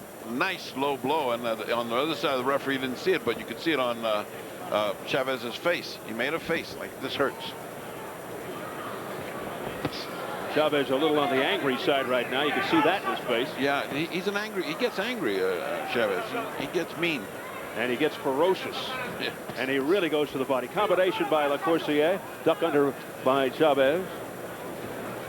Chavez looking to cut things off here and just continuing to try and chase down LaCourciere. Well, he's stepping up to chasing. Before he was like, you know, in half step. Now he's kind of picking up the movement. Since he got hit low, he started to walk after him a lot stronger. Straight right hand to the face by Chavez. Watch the heads, the flashing of heads. We've seen that often enough with Chavez. Well, it was a nice straight right hand. Chavez led with it. It landed, but then he came in behind it, and of course, you're banged heads right with him. It's incredible how Chavez remembers those cuts. The first thing he did was go look for the blood. I mean, he's been cut so many times, things have happened to him. He's thinking about it. Chavez famous for not wasting punches, economical with his punches. There's a straight right on the face of LaCourciere. Chavez landing. That was the first time he was close enough to throw something well. I mean, with steam on it and accuracy. And he's now starting to wear him down. There's the left hook. He's starting to get down some of his timing. What Chavez is being forced to do is throw one or two big shots in counterpunch fashion, because of course they're just running and holding. As soon as they get inside, one shot lands, hold, grab, and run some more. Chavez's trademark punch is the left hook to the side and to the head. Helps him set up solid rights. He still hadn't hardly banged the body. There's a good one to the body. Just as I said that. But he hasn't really worked on the body because this guy's running so much. There's another one. That one was clean. That was nice. Got in right underneath the elbow. Did you see him wince, Bobby? Did you see how he went down with that? Oh, yeah. Those body shots will hurt. Final seconds of round 3. Stinging punches here by Chavez, catching LaCourciere.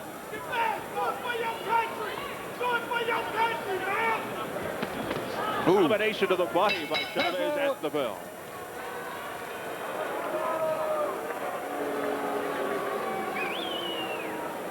Well, if you're wondering about common opponents for Holyfield and Tyson, take a look at this list.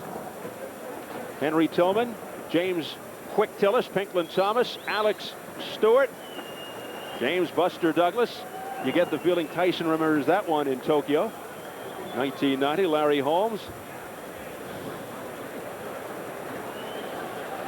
Here at the MGM Grand Garden. Facts about rematches. The champions have retained their titles. Close to 80% of the 28 heavyweight championship rematches since 1902. So history is certainly on the side of Evander Holyfield as we get set for the rematch between Holyfield and Tyson after this Chavez fight.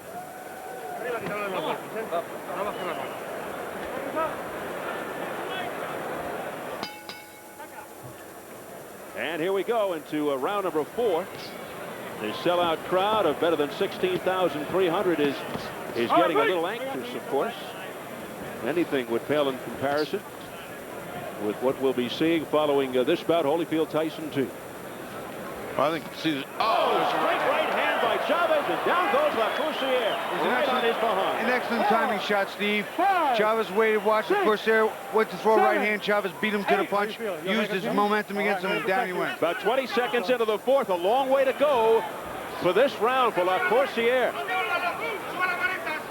There was a flash. He got up quickly. But it was right there, right on target.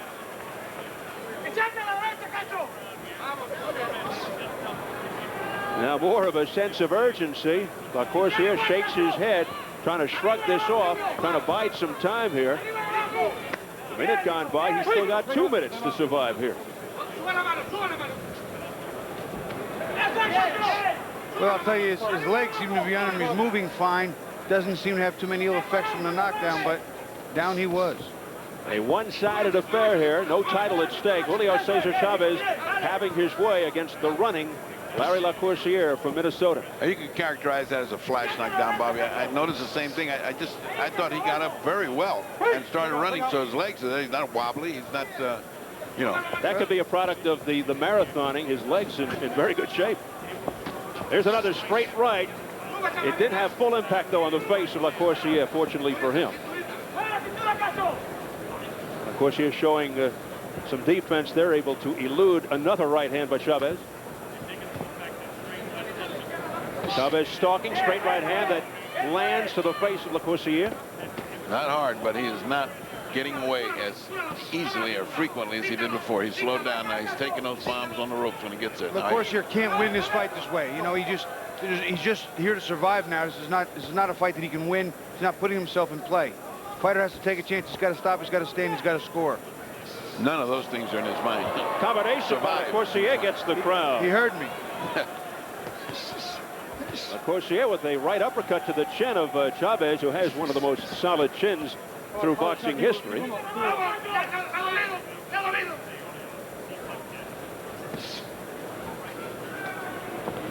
Now the old Chavez, the faster Chavez, would have taken care of these little punches, would have been counter punches. The older Chavez is not counter punching off these. That's reflex. He's just a split second too slow for any extra weight.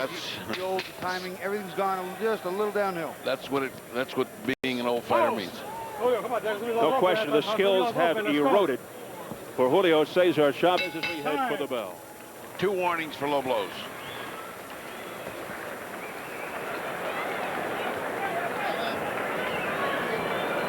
No, the nose ain't bad. It's just a little bit. Just a little water. Larry, you need your nose. You don't have to put much in there. Okay. How you doing? Okay. Just be careful. You got to keep your hands up. Don't set yourself where he can come in on you. And when you get hit by him once, you can't get away. Just move in and grab a hold. You hear? Let him breathe. Let him breathe. Let's take a look at the knockdown. Let's see what put down look. Oh, well, the right hand right on the button. There's no doubt about that. Look at his face. Ouch, that hurt. And then he got right back up. Bobby. He slipped the jab nice, and Lacourcier was getting ready to throw a right hand of his own, and Chavez got there first. You gets there first, usually gets there best and biggest, and you see it very clearly. Chavez makes the jab, miss, little slip, bang. Just a little slip right over the jab, right on the chin. Perfect timing shot. Not a big punch, but very well timed. Lacourcier down 20 seconds into round 4, spent most of the next 2.5 minutes on his bike. He was on a motorcycle. It was a Harley. He was fairly effective in staying away from any more big blows as we enter into round number 5. Now, I would have expected Chavez to try and close a little more, but I'll tell you, he slowed down just a little bit. No surprise in the online scoring. Chavez up 4-zip. The fans get into it. Well, it would be impossible for anybody to vote the other way right now. The only way he can win a round is they take a round away from him, and he's warned him twice already about low blows. This proves that the fans are paying close attention. With Chavez, is it more mental or is it more physical? Have his skills eroded, or is he just not working as hard as he used to? I think when you get his age and you've had 100 fights, it's a wear and tear of life in the ring. I mean, he's not as fast. He's not as sure of himself. But that's what happens with those fighters. It happened to Ali and Joe Louis and Marciano. My God, it happened to this guy. Also, how psyched, how motivated could he be against a guy like Lacourcier? Yeah, that's true. They don't. But real punches like him have a tendency to go out and finish. You know, like he doesn't want to hang around for 10 rounds. To go out and finish it. Some feel he's lost the desire and hunger, which is understandable after over 100 fights. Well, when you owe the Mexican government a few $1 million, there's a lot of desire building up in there. Chavez is chasing him a little more quickly, but he's still not putting together enough punches. He needs to make those punches land. You know, ram him off the shoulder, off the side of his head, the neck, hit him anywhere, get him to stop moving. The thing about Chavez is he's got 2 or 3 people that you're dying to see him fight. Frankie Randall is one. Gonzalez is, I'd like to see him fight De La Hoya again without a cut. I'd like to see that go Many on. feel that is highly unlikely, as he is now the welterweight champ. Of course, Chavez, no problem with the weight. Oh, here comes a straight right hand by LaCourcier that got through the defense, through the gloves. It was a terrific counter uppercut. Chavez with a right hand. LaCourcier went underneath, dug up, and hit him with a beautiful right uppercut, but not the power that he needed to hurt him. But it was a thing of beauty. I mean, that was a good right uppercut. Of course, every once in a while scores, but being clearly outclassed here by Chavez, even though this is not the Chavez of a few years ago. Well, when you're as good as he is, the Chavez you see there will beat 98% of the fighters fighting. So, yeah, he's not the old guy, but he's still awesome when he gets in with anybody. Formidable, as we mentioned earlier. Some of the things that go first with the age are the reflexes and maybe the legs, but the last thing to go is the punch. When you can punch, you can always punch. He may not, as George Foreman certainly proved. He may not quite be ready for the senior circuit, but he's closing in on it. Final seconds, round 5. Yeah, he's getting frustrated. Careful.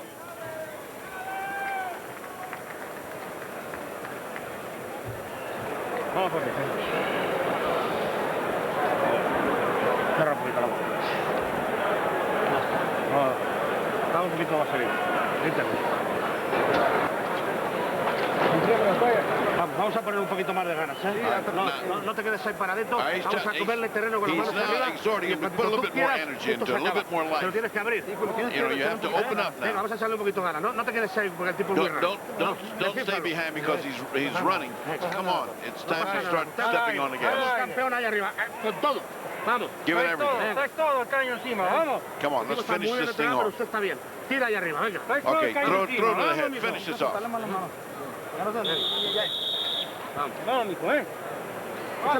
Well, when you look at what Chavez, they got kind of different opponents, but Gonzalez came out and took care of business. You know, I mean, he had to work hard, he had to take care of business, and now this guy, they're on a collision. Of course, this guy's doing about the same thing. He's got a guy in front of him that's just surviving that fighting, and he's been sent out to destroy. Let's see what he does. You're really looking at the next two guys who are going to fight, Gonzalez and Chavez. I, for one, think that'd be a nice blazing fight. Well, these fights are certainly different from what we will see. This was more of a showcase for both of them, show their skills and prep and tune up for the eventual meeting. But I'll tell you what, Chavez just doesn't have what he used to have. Miguel Angel Gonzalez might have just enough to get by him. Yeah, it's going to be a very good fight. Very good. LaCourcier has traded blows with Chavez to some extent, but he's way behind at this point, halfway through the bout. Uh-oh, some blood on the eye, right eye of Chavez. He's wiping it off. Nothing bothers him more than that. This guy really hates to get cut. See? He's wiping it off right at the point. He certainly had his history of cut difficulties. Joe Cortez takes a good look at LaCourcier's face. I'll tell you what, some of the blood might be from LaCourcier's face too, because I saw blood on both fighters out of the nose of LaCourcier. I think that's what got on Chavez. No, Chavez got a cut, Bob. He does. Yes, he does. He's got one that's bothering him. Straight right by Chavez that connected to the nose of LaCourcier. You notice it's picked up here, the sense of urgency. Chavez, blood all over his back from himself and LaCourcier. Oh, we just got splattered with blood all of our faces. And our shirts and our paperwork. I got it right on my lip. It's getting to be a dirty business. They are both bleeding profusely.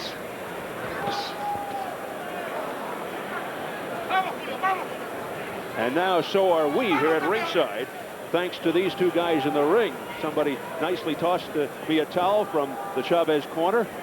Jose Buffalo Martin in there. Less than a minute, round 6. And see, these are the things, these little dramas that Chavez finds himself in. Now he's bleeding. Now the doctor comes in and looks at it. Now he's got another problem. You know, against a guy that's nothing. Chavez now beginning to look like what he looked like in the last fight with Tony Martin. That was a bloody battle as well. You know, since the knockdown, LaCourcier's actually gotten a little braver, stopped and fought more often, fired some punches and good combinations back. Maybe he's emboldened by the blood he sees on Chavez. But he's a lot of blood on him, too. Straight right hand by Chavez had landed. He missed with the left. You hear the Chavez corner. Combination to the head by Chavez. Missed with that straight right.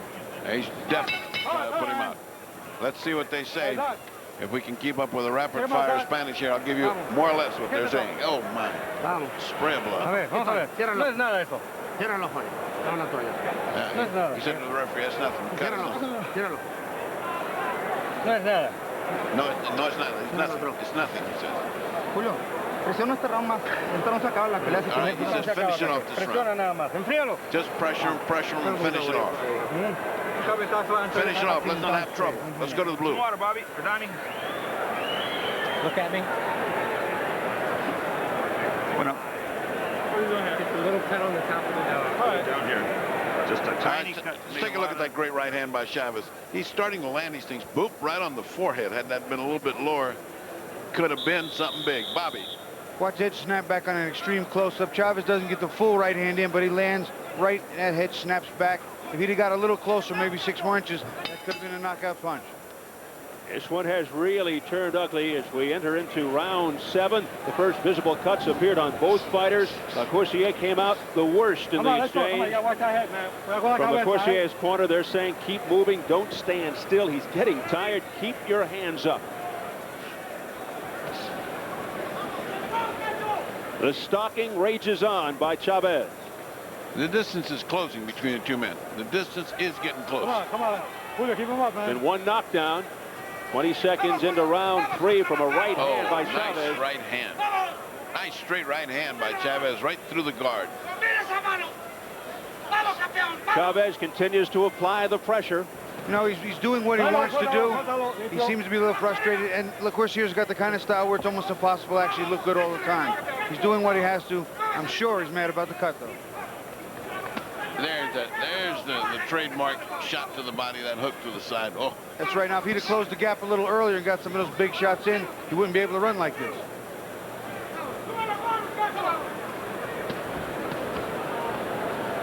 Chavez, you recall, not long ago, had a head like a rock. It was like impenetrable, but he just keeps bleeding a lot lately. That's what happens. Once you start getting cut, you start getting scar tissue, and scar tissue pops open. It's not that rubbery stuff that you used to have there, the great skin that he had. Now he's got scars, and scars are brittle. That's what's happening. Not only that, but he's not 22 years old anymore. Combination. Vicious combination to the head by Chavez after a lucky punch for Lacourcier. And again, that's got Chavez angry. Lacourcier all bloody, bouncing off the ropes.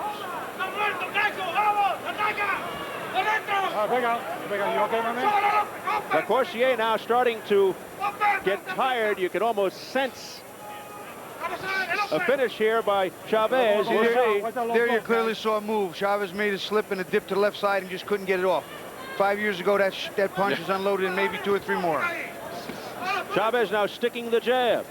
Twice Cortez has whispered to Lacourcier, "You're all right?" And he said yes. In other words, are you taking a beating you want to stop? No. Game.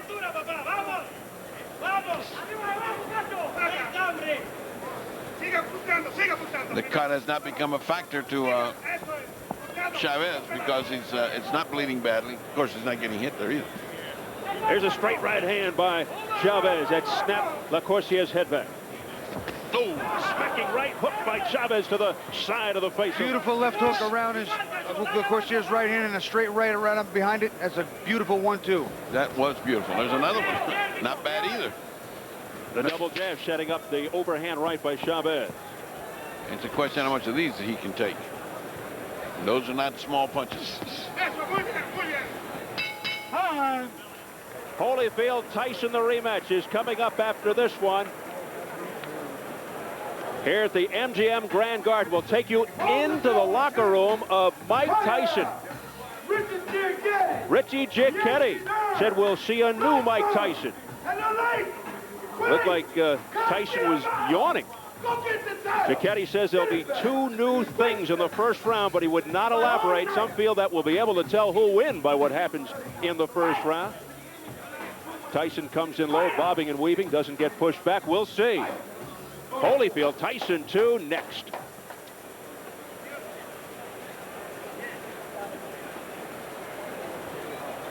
There's an extreme close-up of Chavez throwing a combination, getting a left hook around Lacourcier's right hand and a straight right behind it, right on the jaw line. That's what he's been doing very effective the last 2-3 rounds. Beautiful 1-2 lead counter punches. 8th round. Round number 8. Should Chavez be able to put away a fighter of Lacourcier's ability, it would be his 100th win.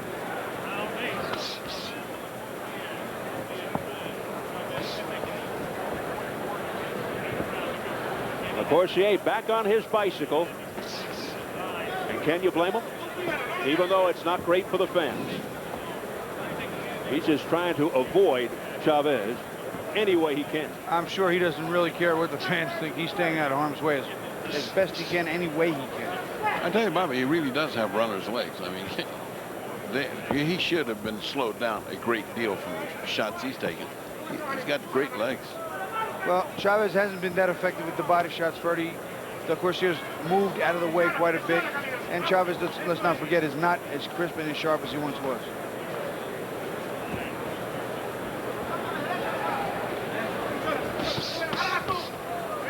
Double left hook there by Lacourcier that looked pretty neat, but did no damage. Combination by Chavez, and that right hand really stung to the face of Lacourcier. Oh, there's another straight right hand by Chavez. But Lacourcier able to spin out of there. One thing, as we mentioned, he does have his stamina, so he's hanging around, and he does have the strong legs. And he's got some pretty good speed, too. Flicks the punches out. They're not big shots, but they're kind of quick. But there's no power in them, Bobby. There's no power at all. That's absolutely right. And you got to have something to keep Julio off. Lacourcier down once back in the 3rd round, 20 seconds in from a straight right hand. It was a flash knockdown. He recovered nicely. Jose Buffalo Martin in the background, Chavez's trainer. Chavez is trying to send a message with that right hand, too. He's trying to sneak a little closer and a little closer. Lacourcier is staying just outside range where it's going to be real effective.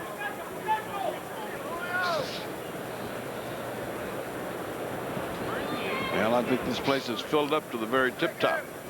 I don't think they can get too many more people in here. 16-3-3-1 plus. Is that a phone number?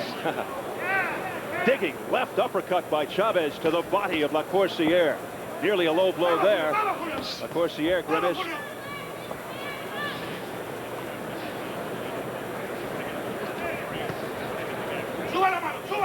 Well, this is certainly not a problem for those of you who are scoring fights, because there's nothing happening here but a one-way exhibition. Final seconds of round 8. It's scheduled for 10, a non-title bout. Another round like the other one. Another round, another dullard. Straight right hand just before the bell by Julio Cesar Chavez. Landed to the feet.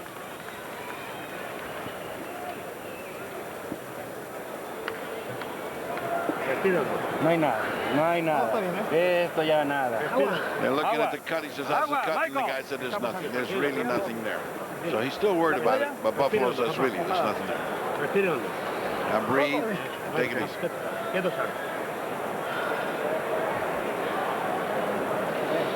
No hay nada. Vamos a estar ocupados este round todo lo más posible, ¿eh? Venga. Este es el noveno, Julio. Tenemos que cerrar bien. He said, it's a ninth round. Let's finish good. Do all you can. This guy's bad, but do all you Vamos a can. ganarle los 2 rounds. Oíste, este corre mucho y está bien, pero vamos a ponerle en la carne en el asador, ¿eh? Since he runs a lot, but he's open. Come on, close the fight. Venga, Julio. There's nothing really a corner can say to him. Pon ahí todo lo que tienes mucho, papi. Venga, vamos a ver. Come on, give him everything you got, because you still got a lot left in the tank. Come on, come on. Vamos. Chavez 99-2-1, going for 100. Lacourcier 22-6-1 with just 11 knockouts. Chavez continues to pile up the points.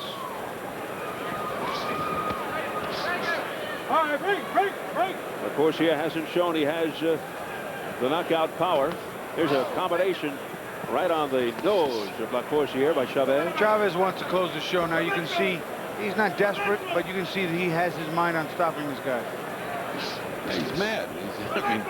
He's almost embarrassed. I mean, here he is, a guy still there that shouldn't be there. That wouldn't have been there 5 years ago. Let's put it that way. 5 years ago, I don't think he would have got outside the 4th round where he was knocked down. Yeah. It was only 20-some odd seconds in. Again, he's butted again. Now the other side, he's butted. Watch your head. Watch your head, Buzz, all right? The warning to La Coursiere by Joe Cortez. And he said, está bien, meaning it's okay. Did the champion. Ex-champion. Chavez, in my mind, is the champion. There's no way to refer to him as anything else. A champion always in the hearts of Mexico. Combination to the head by La Coursiere. Continues to backpedal. There's a whipping left hook to the head by Chavez, followed up by a straight right, but that didn't do damage. But these are accumulating. Combination by Chavez continues to wear down his opponent. And Chavez is just chasing him around, almost walking one foot after the other. Yeah. He's just chasing him down. It's almost a solid foot race marathon. I think he got mad with the butt again. I mean, you know, it's just like he's just trying to run after a guy down the street. Boy, that left is part of the combination. Snapped La Coursiere's head.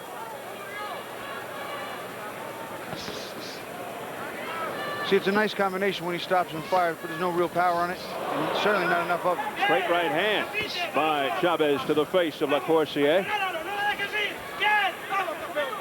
Chavez picks up the tempo. They want him to end it in that corner. I don't speak Spanish, Bertie, but I could sense that's what they're saying. Well, they sense it. He's got it going. He's got the guy. He's hitting the guy, but he just won't not get a solid punch off. And it's just you know, running down the street avoiding somebody. When you hear the word "vámonos," Animo means, you know, energy. Let's get this guy out. Chavez is falling just short with the right hand. You watch, he looks to use the left hook as a range finder, and he's not quite on his balance. His feet are up in the air a little bit. Cannot quite get that right hand home. Well, like Coursiere is taking some kind of beating this round. I mean, it's in flight, but he's eating a lot of punches. Well, he'll go back to Hastings, Minnesota, perhaps, and say, I went 10 rounds with Julio Cesar Chavez. All right, Clint. Está bien. Está bien. Tienes que limpiar la cara, güey. Sí. Abra toalla la cabeza. Levanta la cabeza. Cierra los ojos. Límpiale. Cierra los ojos. Te voy a cerrar con la cara para que te haga la sangre. Cierra los ojos. Está bien, canal. Nothing with the cut, nothing on the other side. Último round. Último round. No pasa nada. No hay nada aquí. All right, let's take a look at the headbutt, and this is Chavez's unfortunate luck. All right, let's take a look from here, and then Bobby look the other way. Now watch, keep your eyes on his head. Boom. No, I don't know, that was it. Well, apparently it was. Let's look at it from the other angle, see if Bobby can see it. You know, you get an extreme close-up, you'll see right where they land. Chavez comes in, there it is right there. He leans just right into his eye and slammed his head in there. I'm sure he didn't do it on purpose. It's just a matter of he was trying to get out of harm's way and pulled into Chavez's face and hit him in the eye. Yeah, he did not. That is not a butt like an intentional butt. He got hit and it went into his eye. No. They touch gloves for the final round. These two fighters have piled up the miles as they've been circling the ring most of the night. There's been one knockdown back in the third as La Coursiere went down from a straight right hand by Chavez 20 seconds in. It was a flash. See, Chavez is just falling short with that right hand. Again, he's just not quite got the range. Of course, they're just a little too quick for him getting out of the way. Break out. Come on. Well, I can assure the public at home and here that if this has been kind of a yawn, the next one is going to be anything like this. It's thunder and lightning coming at you. This crowd ready to erupt for the dramatic rematch between Holyfield and Tyson. That's coming up next after Chavez La Coursiere. See right here at this stage of the game, Chavez not being maybe even not even 90% of what he once was, still 150% of the average guy. But this is kind of a shameful display of what he doesn't have left. Overhand right by Chavez that staggers La Coursiere. He stumbled around. And the old Chavez would have jumped on him, mugged him, and it would be over. That was a strong punch. It just drove him all the way across to the other side. But those marathon legs of La Coursiere keeping him up. Combination by Chavez, but glancing blows Oh, pretty combination by LaCourciere out of nowhere. Landed. See, Chavez is making the right steps and moves, but it's a split second off in his timing. It has to do with age and all the ring wars, but just a split second off. Look at Chavez just shaking his head out of frustration. He's so frustrated. Excuse me. He's so frustrated. He held his head and punched him. That's not nice. Under a minute remaining in the 10th and final.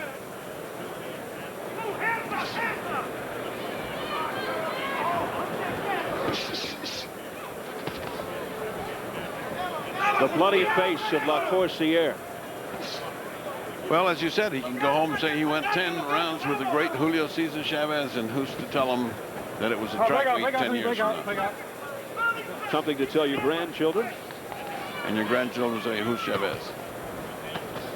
Straight right hand by Chavez to the face of LaCourciere. LaCourciere's face looks awful. It looks like it has run a mile of marathons on its own. Wouldn't be surprised if that nose is busted. Come on, he says, let's fight or let's go out of here. He didn't fight for the first 9. Why would he fight in the last 1? Final 9 seconds now. Chavez trying to at least end it with a flourish. A little bobbing and weaving there by Chavez. And that is it.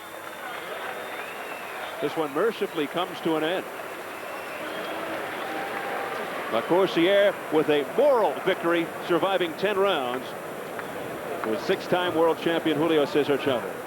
The bloody nose and the bloody face. So Chavez closing in officially on a milestone, but on a mission to recapture a world championship. Moments away from gaining his 100th career victory. An eye-popping record of 100 wins, 2 losses, and 1 draw after Jimmy Lennon Jr. makes the announcement. And looks to pave the way for a dramatic showdown with fellow Mexican Miguel Angel Gonzalez, perhaps in September in Mexico. And that will draw a few people. The bragging rights for all Mexico. Well, here he is, arguably the best all time from Mexico. I don't think you'll get too many arguments there. No, one would just wonder if Salvador Sanchez lived, though, just how great he could have been. The idol of so many fighters today. The late, great Sanchez. But here's Julio Cesar Chavez. If he wants to become a 7-time world champion, it's time to fight either WBA junior welterweight champ Khalid Rahilou of France, or perhaps IBF champ Vince Phillips, who recently upset Costa Zoo. How about WBO title holder Giovanni Parisi of Italy, whom Chavez has already beaten. So here at the MGM Grand Garden Arena in Las Vegas, Nevada, we're getting set for the decision between Chavez and LaCourciere, and that'll be followed by what you've all been waiting for, Holyfield Tyson, the rematch.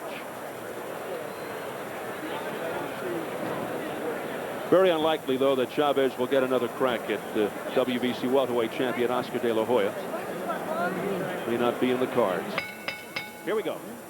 Ladies and gentlemen, after 10 rounds of action, we have a unanimous decision. Judge at ringside, Patricia Morse Jarman scores about 99 to 90. Dalby Shirley and Bill Graham both scored about exactly the same, 100 to 89. All 3 in favor of the winner, el gran campeón mexicano, Julio Cesar Chavez. So there it is, officially unanimous decision for Julio Cesar Chavez, and he gets win number 100. Coming up next, the main event, Holyfield versus Tyson, the rematch. Let's go behind the scenes into the dressing room of the champion singing. Let the earth sing, power and majesty, so much praise, praise,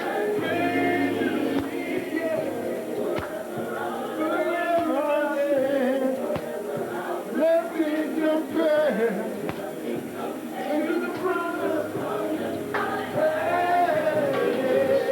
The deeply religious, spiritual, believing Evander Holyfield.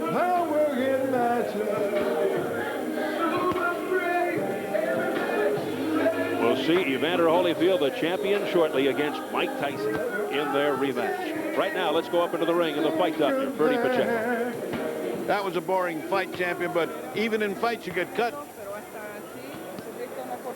Sí, dile que son peleas de preparación, dile. Cuando llegue la pelea por el campeonato, entonces ya veremos. He says he will look much better. He'll be much better prepared when he fights for the title. Yeah, it's a preparatory fight. Para él, dile, pero difícil también, dile que corre mucho. It was boring for him, but it was difficult for Julio because his opponent ran very much. What's next, and where do you go from here? Espera en la próxima pelea. Me espera la pelea que me da todo el mundo. World title fight. Y ahí vamos a ver qué va a decir usted.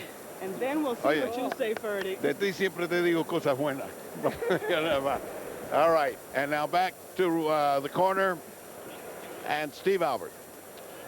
All right, Ferdy, let's take a look at the online scoring results from our last bout. No surprise, the HOLYFIELDTYSON.com website went to Chavez in a shutout, 10 rounds to nothing. If you took part, we thank you for your participation. The online voting will continue with the start of our main event, Holyfield versus Tyson 2.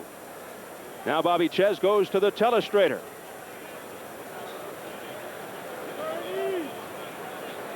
Okay, we're going to see. Of course, here's got his back. He's got his back to the ropes. His feet are not under him. He throws out a little jab. Chavez, being real smart, does a nice little counter. Dips right over with his right hand. Comes right over the top and roll the tape. And of course, here gets caught because he's got his right hand starting too. Right over the top. Perfect timing shot. Not a big punch, but a clean knockdown. More spectacular aerial shots of this neon oasis called Las Vegas coming up next here at the MGM Grand, the main event. Holyfield versus Tyson, the rematch. Can Holyfield repeat his magnificent performance of November 9th, or can Mike Tyson exact revenge? We'll resume our coverage shortly. King Vision and Showtime Event Television would like to give special thanks to just a partial listing of our regional promotion partners.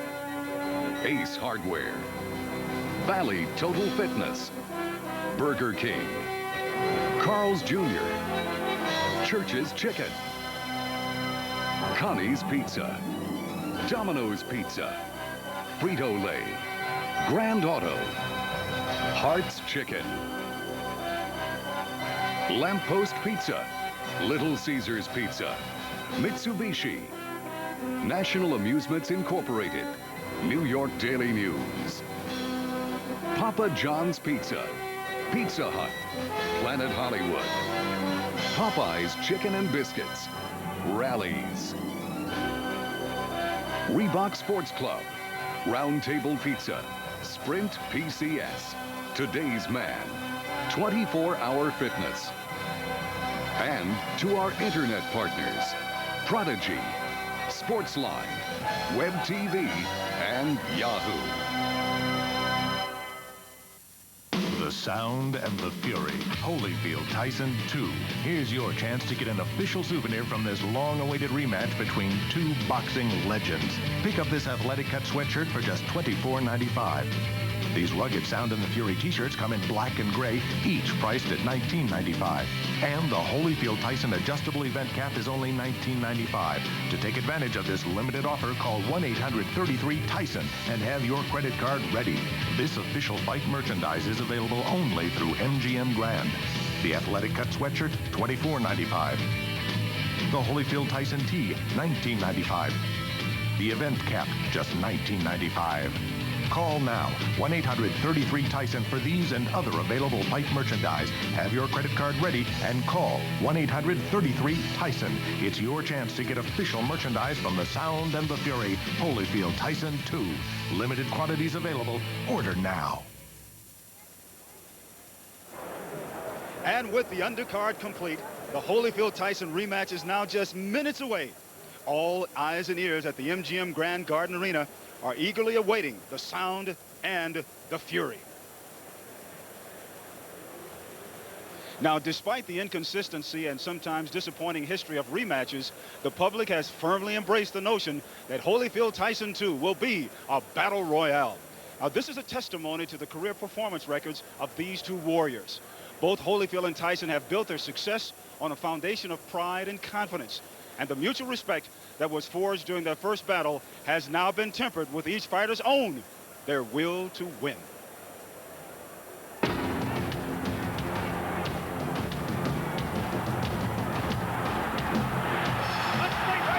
got Tyson in trouble. Tyson's ready to go.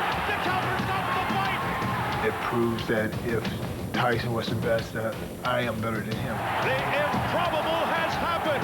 Evander Holyfield pulls off the colossal upset. It's just part of the game that happens. You know what I mean? Whenever you strive at being the best in the world or anything, there's going to be some disappointments. As you know, in boxing, it's unpredictable and things happen, and they did tonight. I just want to shake your hand, man. It's been so long. I just want to touch you.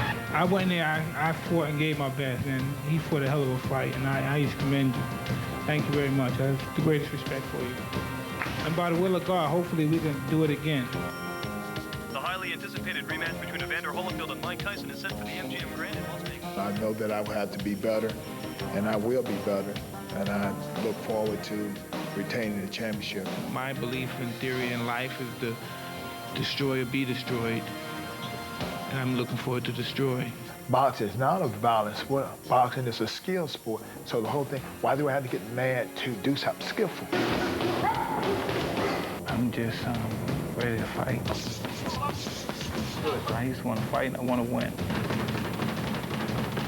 I'm just going to go in there and do what I know how to do. The whole thing is, it really don't make a difference for whatever he do.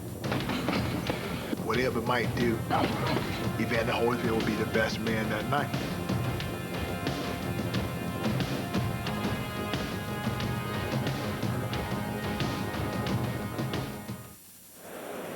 Well, you've heard the sound, and now it's time to get ready for the fury. All right, Ray, what do you expect? Repeat or revenge?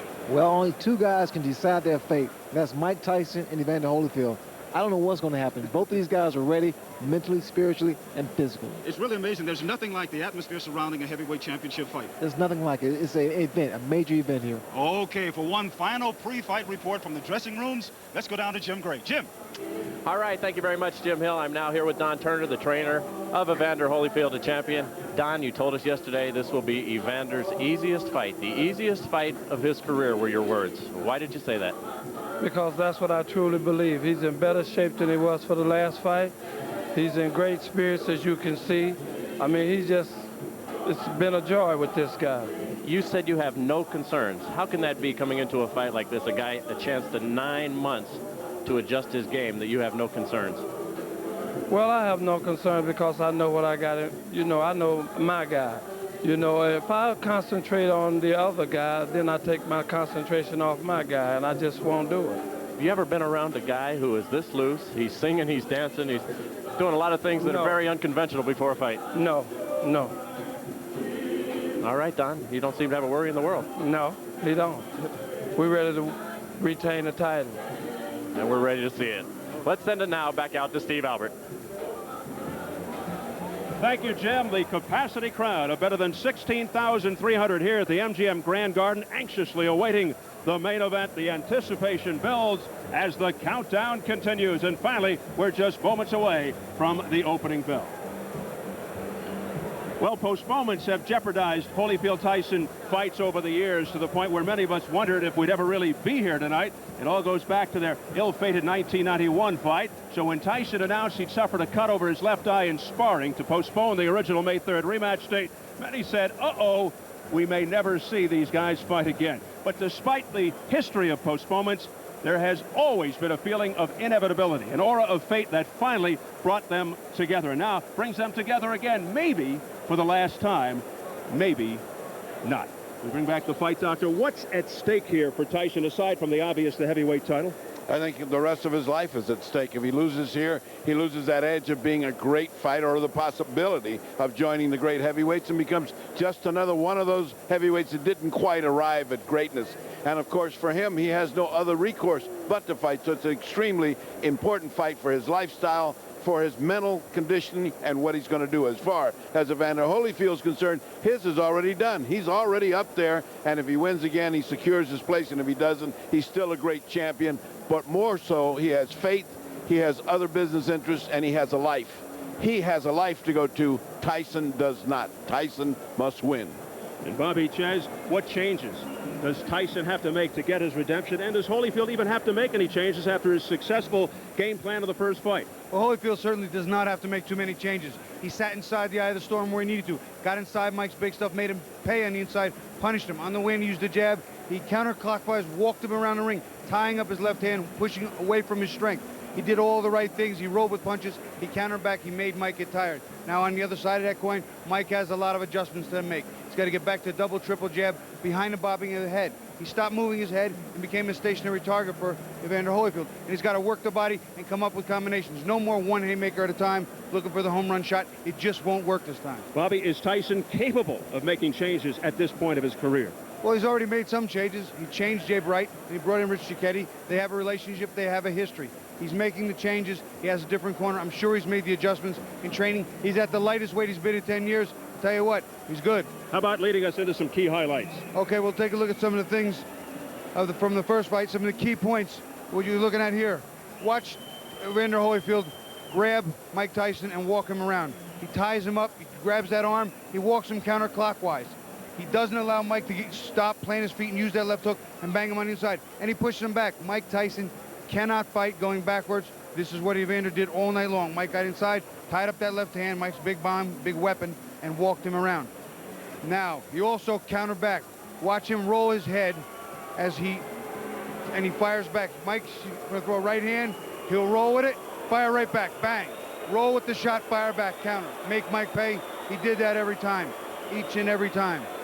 Now you watch here. When he doesn't tie Mike up, look, both hands are staying up in a clinch. Mike, his hands are free. He doesn't push Mike back. He digs to the body, and he digs with the uppercut. That hurt Evander. That's probably the most he was hurt in that entire fight. He can't allow that, but that's what Mike has to do. All right, some final thoughts before the ring walks. Going into the first fight, almost everybody expected so little. Remember how we thought, hey, maybe Holyfield will at least be game. Maybe he'll last a few rounds before Tyson rips him apart. But then round by stirring round, Holyfield took Tyson apart. He exposed a one-dimensional attack. Not only did most of the so-called experts underestimate Holyfield, but so did Tyson. He underestimated Holyfield's strength, chin, boxing ability, courage, and will to win. Tyson admittedly tried to obliterate Holyfield quickly, anticipating the home run punch as his saving grace, but Holyfield's heroics made many of you want to believe again, just like he believed. He showed how powerful the human spirit can be. Yes, for countless people, it was the feel-good event of the year. But now, going into the second fight, nobody really knows what to expect. We're entering the great unknown. But while the first fight was famous for its shocking upset, one thing is known. The rematch could produce the greatest heavyweight of his generation. How does history figure in? It's Holyfield's third rematch. He made it 2 straight over Alex Stewart within 4 years. After losing the undisputed world heavyweight belt to Riddick Bowe, he regained the WBA IBF titles from Bowe, but then lost to Bowe again in their third meeting in a non-title bout. Meanwhile, 7 years separated. Tyson's first fight and rematch victories over Frank Bruno, the latter for the WBC crown, but it took only 3 months for Tyson to win back-to-back fights with Razor Ruddock. Overall, in 24 World Heavyweight Championship rematches, the champion has won 17 times, the challenger 6, 1 draw. History dramatically on the side of Holyfield. We're awaiting the ring walk of Mike Tyson. There is the door to his dressing room. He'll be in the uncharacteristic position as challenger, coming in first, the former undisputed heavyweight champion and the youngest champion in heavyweight history. Bobby Chez, should we look to the first round as being critical for telltale signs? I think the first round's going to be critical for a lot of things. If Evander Holyfield can establish the jab and push Mike back once again, we may have a rerun. If Mike starts being effective to the body, throwing combinations and wearing down Holyfield in the early going, we will look at revenge. Ferdy, do you think Tyson's going to come out in furious fashion? I do. I think he's got the one-punch knockout, whereas Evander has to wear you out, so he's looking to get out of there fast. Right now, getting out of the dressing room is the main thing, whether he was going to play the game or not, and he's not. He's coming out, so he's not going to play that sight game. Led by Richie Cicchetti, his returning trainer. Here comes Mike Tyson, and the crowd erupts here in the arena. He's trying to win the heavyweight title for a third time to emulate Muhammad Ali and Evander Holyfield. As usual, no robe, just the cutout towel, no socks. But a mystique, a cloak of invincibility that is tenuous. Predicts, in his words, a sensational victory, looking for the early knockout. But says if a decision comes, he'll take that too.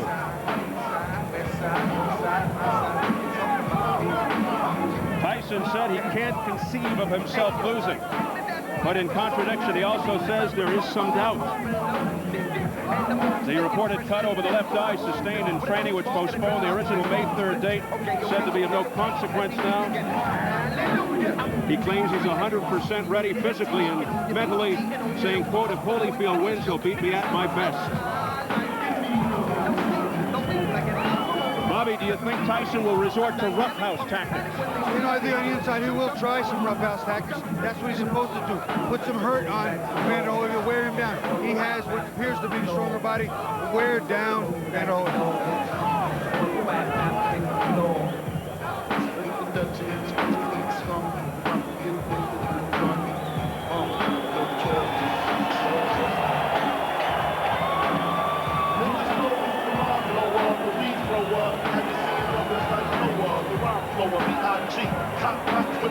Check your pockets and your sockets. Just look at my pockets, tell me what you know to drop. Check them thoroughly.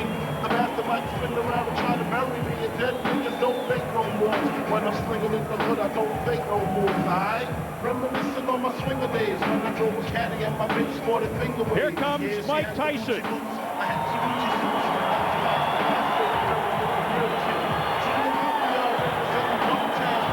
The reaction is mixed, but mostly applause and cheering.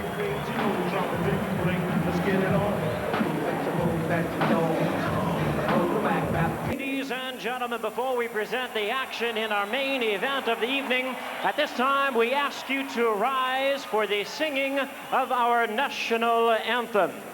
In the spirit of tonight's dedication in celebrating the triumph of human spirit, let us, in our national anthem, present to you at this time our leader, one of the success stories and adopted daughters of Hale House, the Harlem program for children of drug-abused parents. Ladies and gentlemen, at this time, please welcome to the microphone the talented vocalist to lead us, Mika Hale.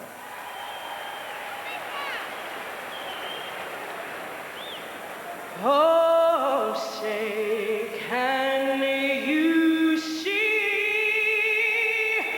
by the dawn's early light what so proudly we hailed at the twilight's last gleaming, whose broad stripes and bright stars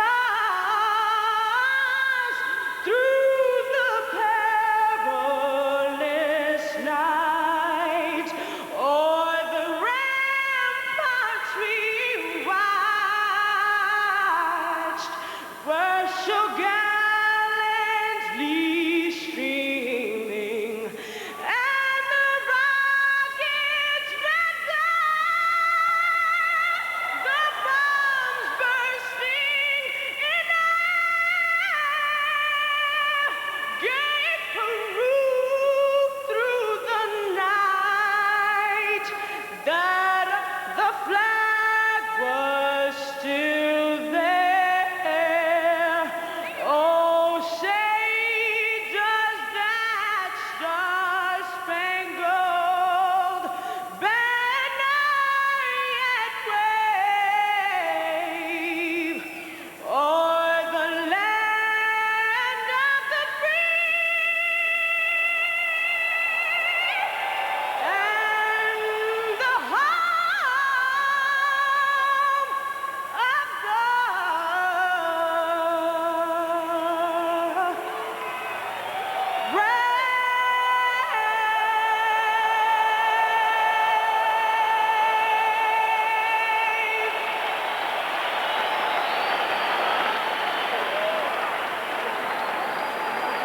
Thank you very much to Mika Hale.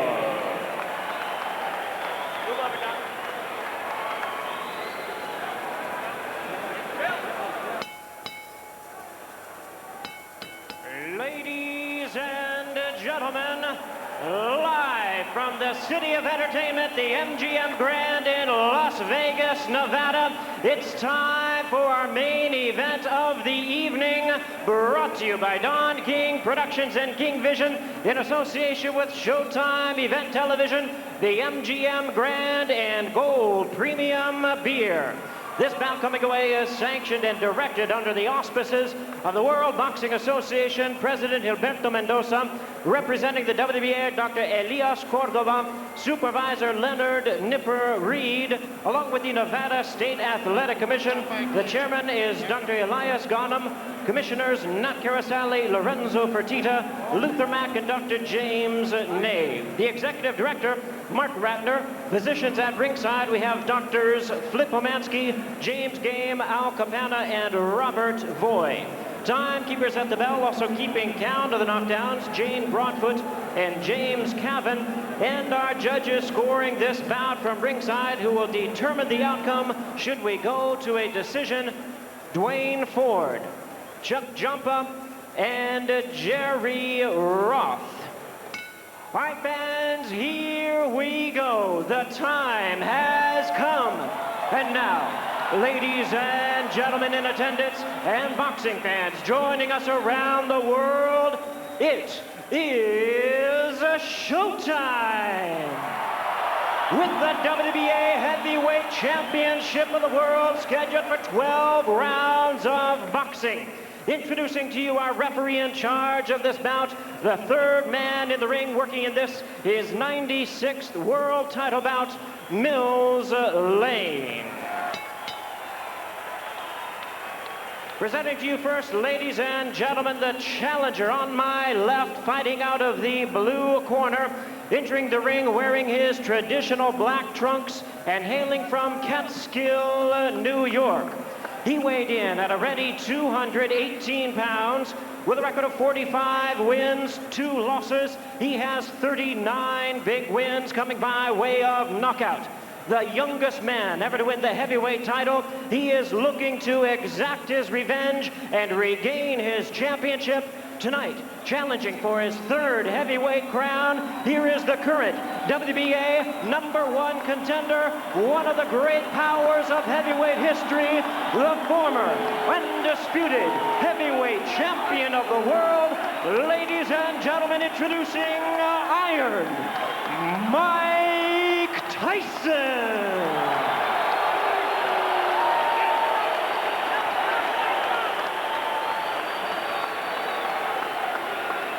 And his opponent across the ring in the red corner, presenting the defending world champion, wearing purple trunks with white trim, fighting out of and representing his hometown of Atlanta, Georgia.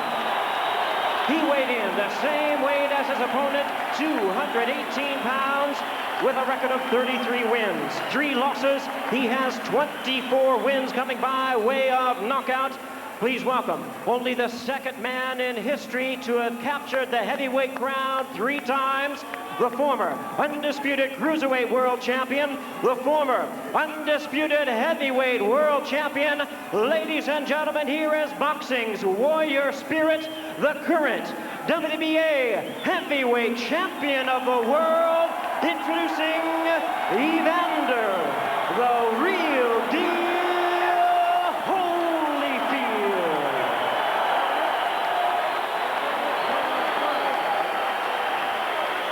Once again, our referee in charge, Mills Lane, now to give instructions. Brace off, Richie. Take the brace off the side. Okay, that's fine. Okay, now, gentlemen, we've gone through all the instructions in the dressing room. Okay, step back, Richie. Now, look here. Right here.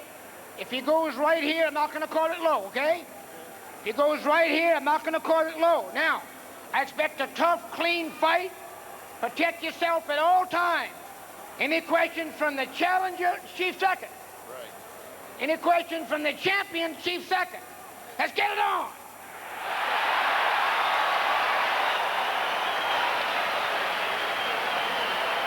One, two, looking to go over the jab. And a lot of movement by Tyson, which we did not see in the first fight. Al Giacchetti said he's going to be bobbing and weaving, he's going to be jabbing. Well, he certainly started out jabbing and then throwing a right afterwards. So let's see if we see improvement in the offense of Mike Tyson. I think you can sense the amount of respect here, too, by both fighters. And some wrestling tactics as they come together. Look at the look on Tyson's face as he goes eye to eye with Holyfield. Mills Lane. Come on, come on. A wild swing and a miss with an overhand right by Tyson. It's interesting to see who's going to push who back. Cicchetti said, I'm going to let this guy get pushed back. Right Glanced now. off the side of Holyfield's head, an overhand right by Tyson. You know what Mike's doing? Mike's looking to duck and keep his leverage low and come up banging. I notice he doesn't want to go backwards. And Evander right now is picking his spots, but he's looking for something.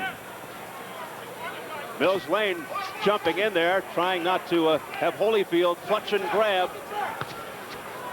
But Holyfield's coming in low. That last time he was standing straight up. Now when he rushes in, he's rushing in low, so you can't just grab him. See that little waltz? Now who went backwards? Evander Holyfield went backwards.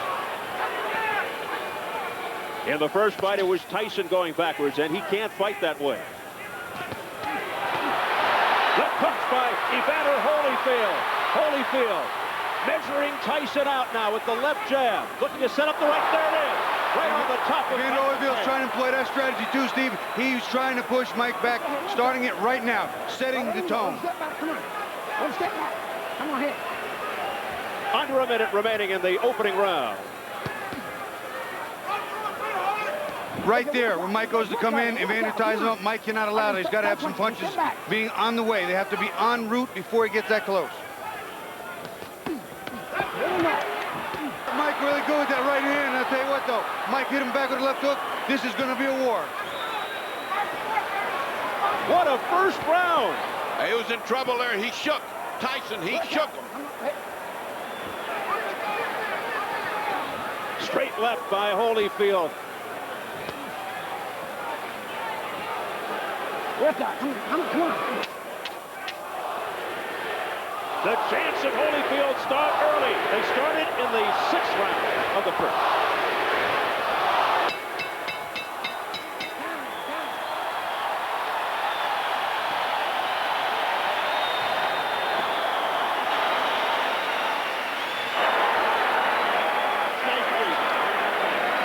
Here, Stacy. Just take your time. Take your time. Okay?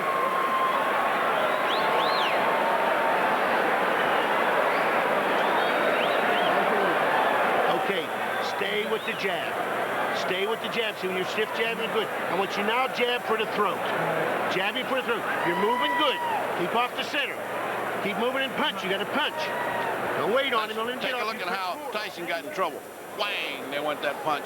That wasn't the one that got him in trouble. That wasn't the clear punch that got him in trouble. There's a punch to the side that's not much, and again, the struggle. Let's look at it again. Bobby. You'll see a right hand a little later in the round. There's the right hand. That's the one that got him in trouble. Right in the button. And he got Mike on the heels. Got him on his heels. Mike's not going forward. Bad intentions on the punches from both fighters in round 1 from the very first second. Evander Holyfield makes his point in the first round. Yeah, and he looks much more confident in the way he punches. He almost has the confidence. I'm going to hit this guy when I want to, and then it's going to hurt him. I wonder what that did to Tyson's confidence. Holyfield picking up where he left off with the crowd behind him. 220 at his best combination. Again, more head movement from Tyson. Something we didn't see in the first fight. What about this head? That's the butt. Deja vu. That's the butt. Here we go. Time in, let's go. Look at the blood streaking down from the outer portions of the right eye of Tyson. What a terrible thing and what an anticlimactic way to have this fight unfold.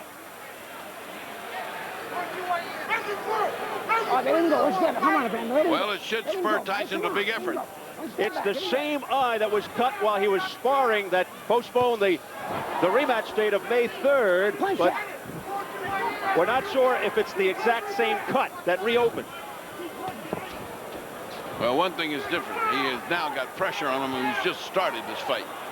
And again, just like in the first fight, Tyson looks over for help from the referee. I think he was complaining about a low blow there. I didn't see a blow go south of the border, but that's what he's complaining about, I think. And there's Evander Holyfield mauling and pushing him around to the ropes.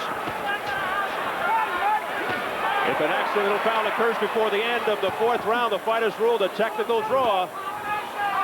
After the end of the 4th, they go to the card. Holyfield digging in with uppercuts to the body, now going upstairs, looking for the cut. Evander is beating Mike to the punch, and he's making Mike pay. When Mike comes in, he smothers his shot, then he counters well, and Mike doesn't counter the counter. What Mike is doing, though, is at least he's crouching down a lot more than he did before, and those punches are going over where they were landing last time. And that cut over the right eye is fairly deep. I just got a pretty good glance. Come here. You know better than that. All right? Let's go. Come on. Mills Lane taking charge. Over the top. Mike's throwing a nice right hand, but you see he's not following up with the big combination. It's got to be 2 and 3. It can't be one at a time, Steve. That's not the way to get this one done. And Tyson really beginning to look frustrated now as they continue to dance around, holding on to one another. That one punch at a time, Bobby, you referred to just happened right then again. If he doesn't do better than that, this is going to be the same thing as the last time. Don't forget Tyson with a plastic surgeon in his corner. And he's going to need it.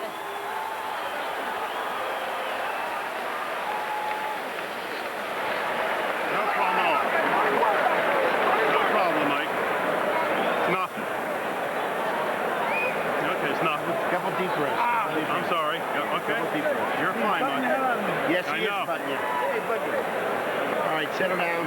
Okay, you're fine, Mike. No problem. Got to do Vaseline under me. Spit it out. I need a towel. Give me a towel, guys.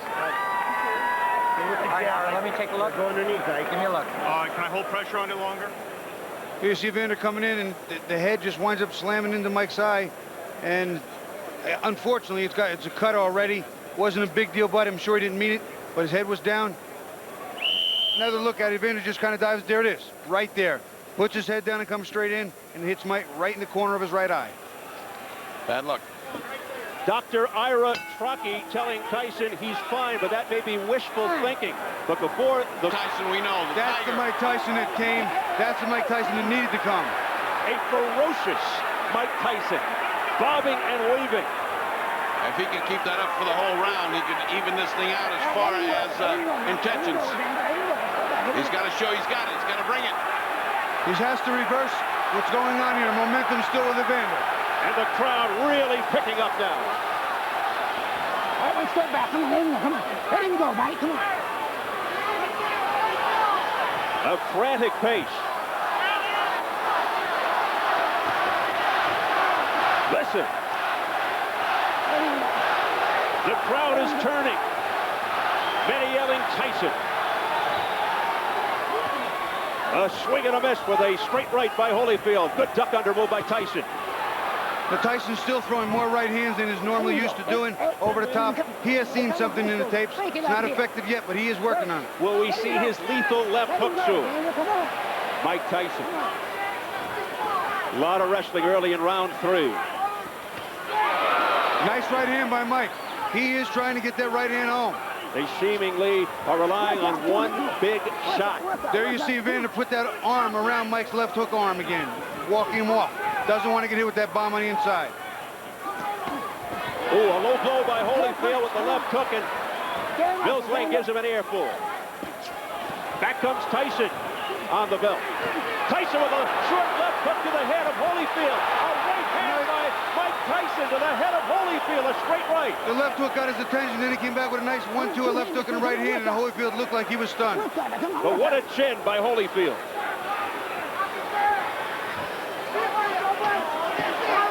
Good stiff jab. That's the jab. It is just bedlam above us. People stepping on our table trying to break into the clear. You can see, of course, what's going on in the ring.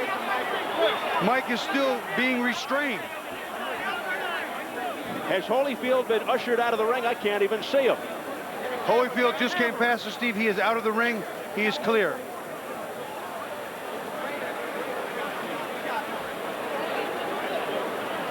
Let's go over to Jim Gray. All right, thank you very much, Steve Albert. Steve, thank you very much. I have Mills Lane.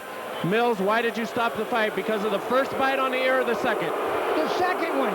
The first one was a foul. I took 2 points. The doctor said he could continue. So let it continue. And he beat him on the other ear. I told him, I said, one more time like that, it's it. You're gone. I told them both. Knock the rough stuff up.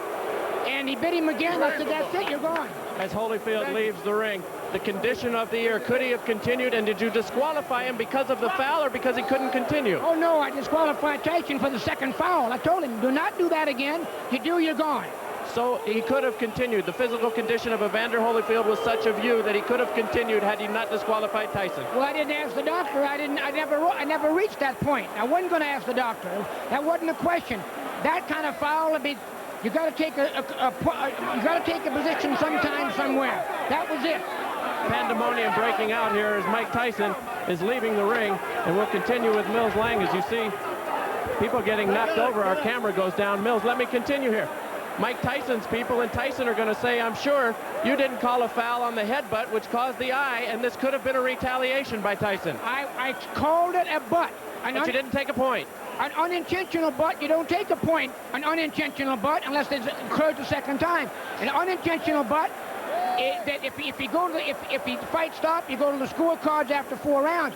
There's a difference between an unintentional butt and a bite. Do you feel as though that's what Tyson was doing, however, that he was retaliating? I do not know. You'll have to ask him. I don't speculate. I do not know the answer to that.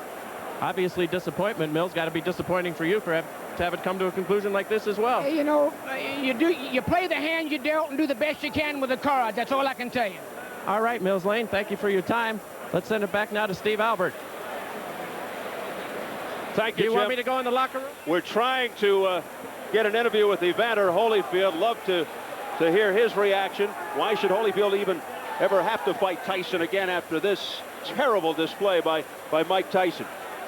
Steve, it's unbelievable. I don't believe Evander would ever sign to fight Mike again. I don't think that it would be an issue any longer. It's not about the fight. It's just about it being real personal. That's beyond boxing. This crowd still stunned. Everybody just standing around in disbelief. Holyfield never even had a chance to prove that the first fight was no fluke. Will the people pay to see Mike Tyson fight again? Will they support him through this? This is the most amazing thing I've ever seen, Steve. He just totally lost all reason.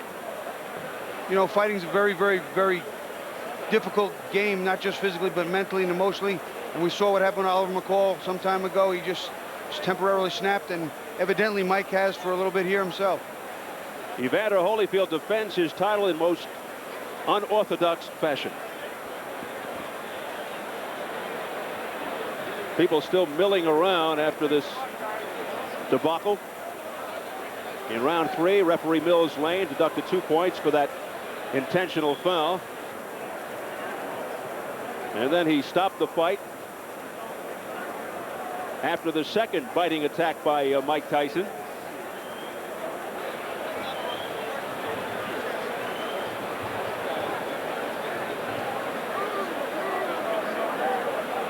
We're still trying to get back there to get Evander Holyfield, but it's a terrible scene here because several of our camera people have been knocked around like rag dolls, their equipment damaged.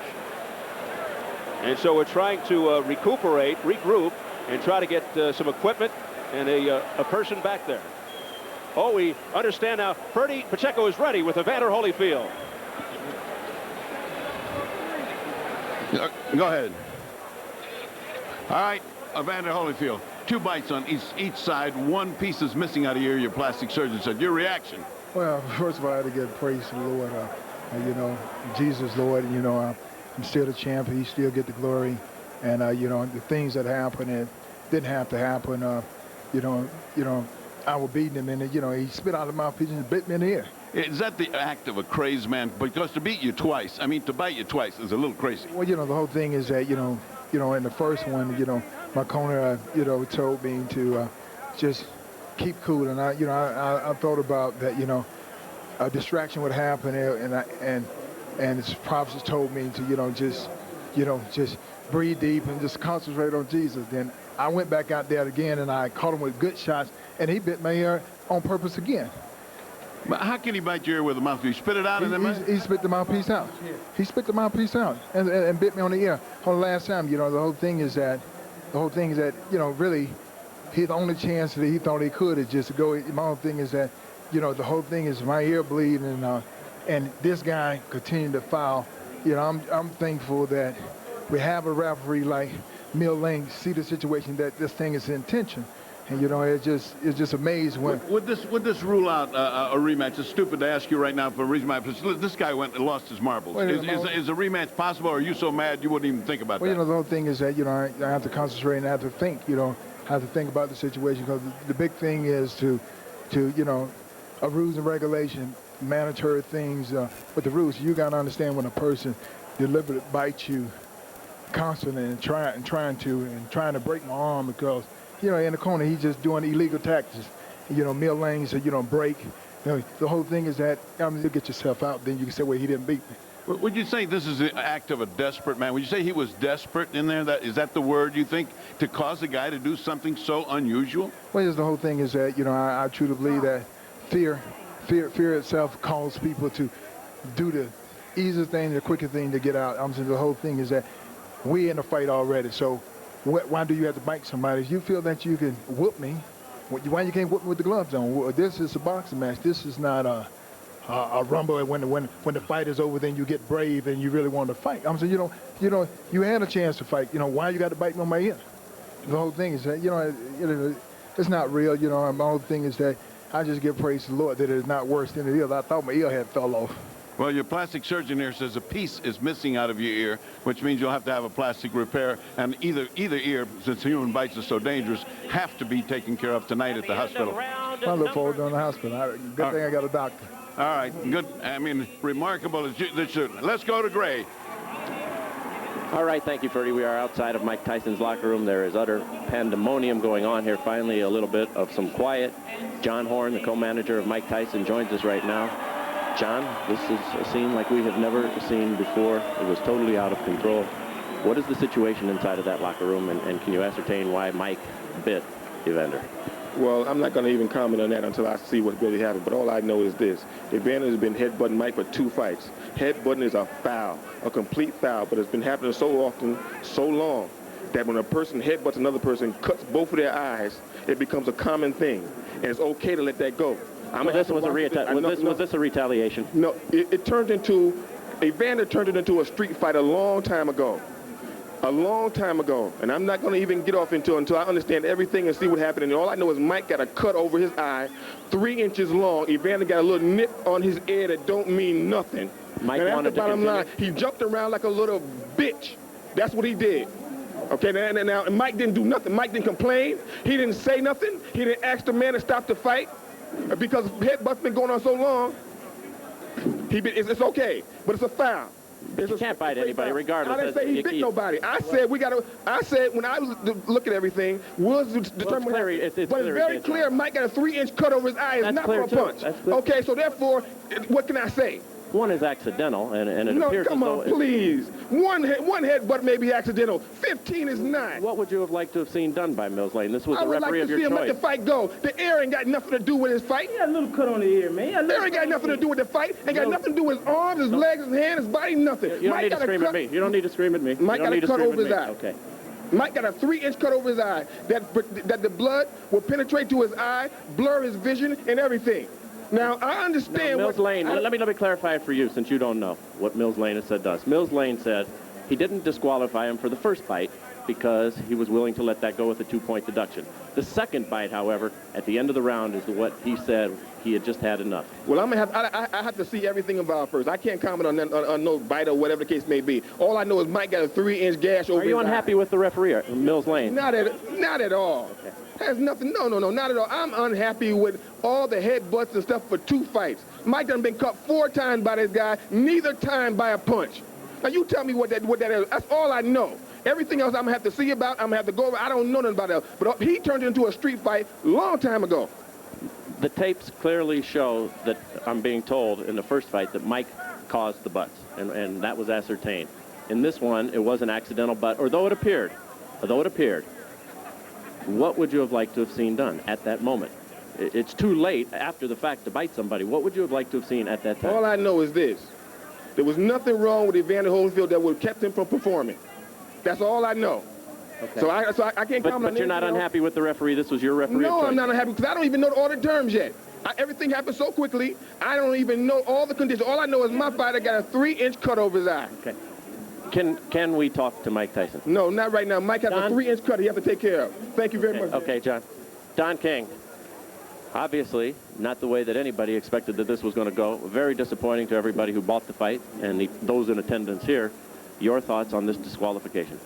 Well, I think that the headbutts was there, and I think that when he had the headbutts, and as he had headbutts prior to that, it should have been some type of a point taken away or something to acknowledge these headbutts, because this was said so in prior to before the fight started, to watch the headbutts. You know what I mean? And so it's very difficult when two athletes are fighting.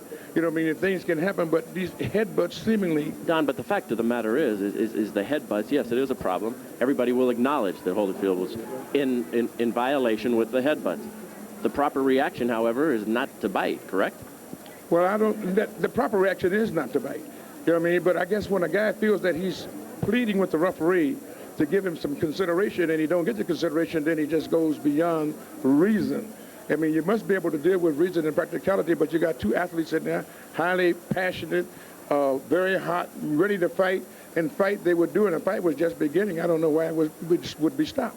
What? Well, because Holyfield, it was determined by Mills Lane. Well, let me stop you right there before we go on to that. You're saying Mills Lane should not have stopped the fight on the second bite? No, when Holyfield got bitten, Mills Lane said he took a point from Mike Tyson. Then a second point.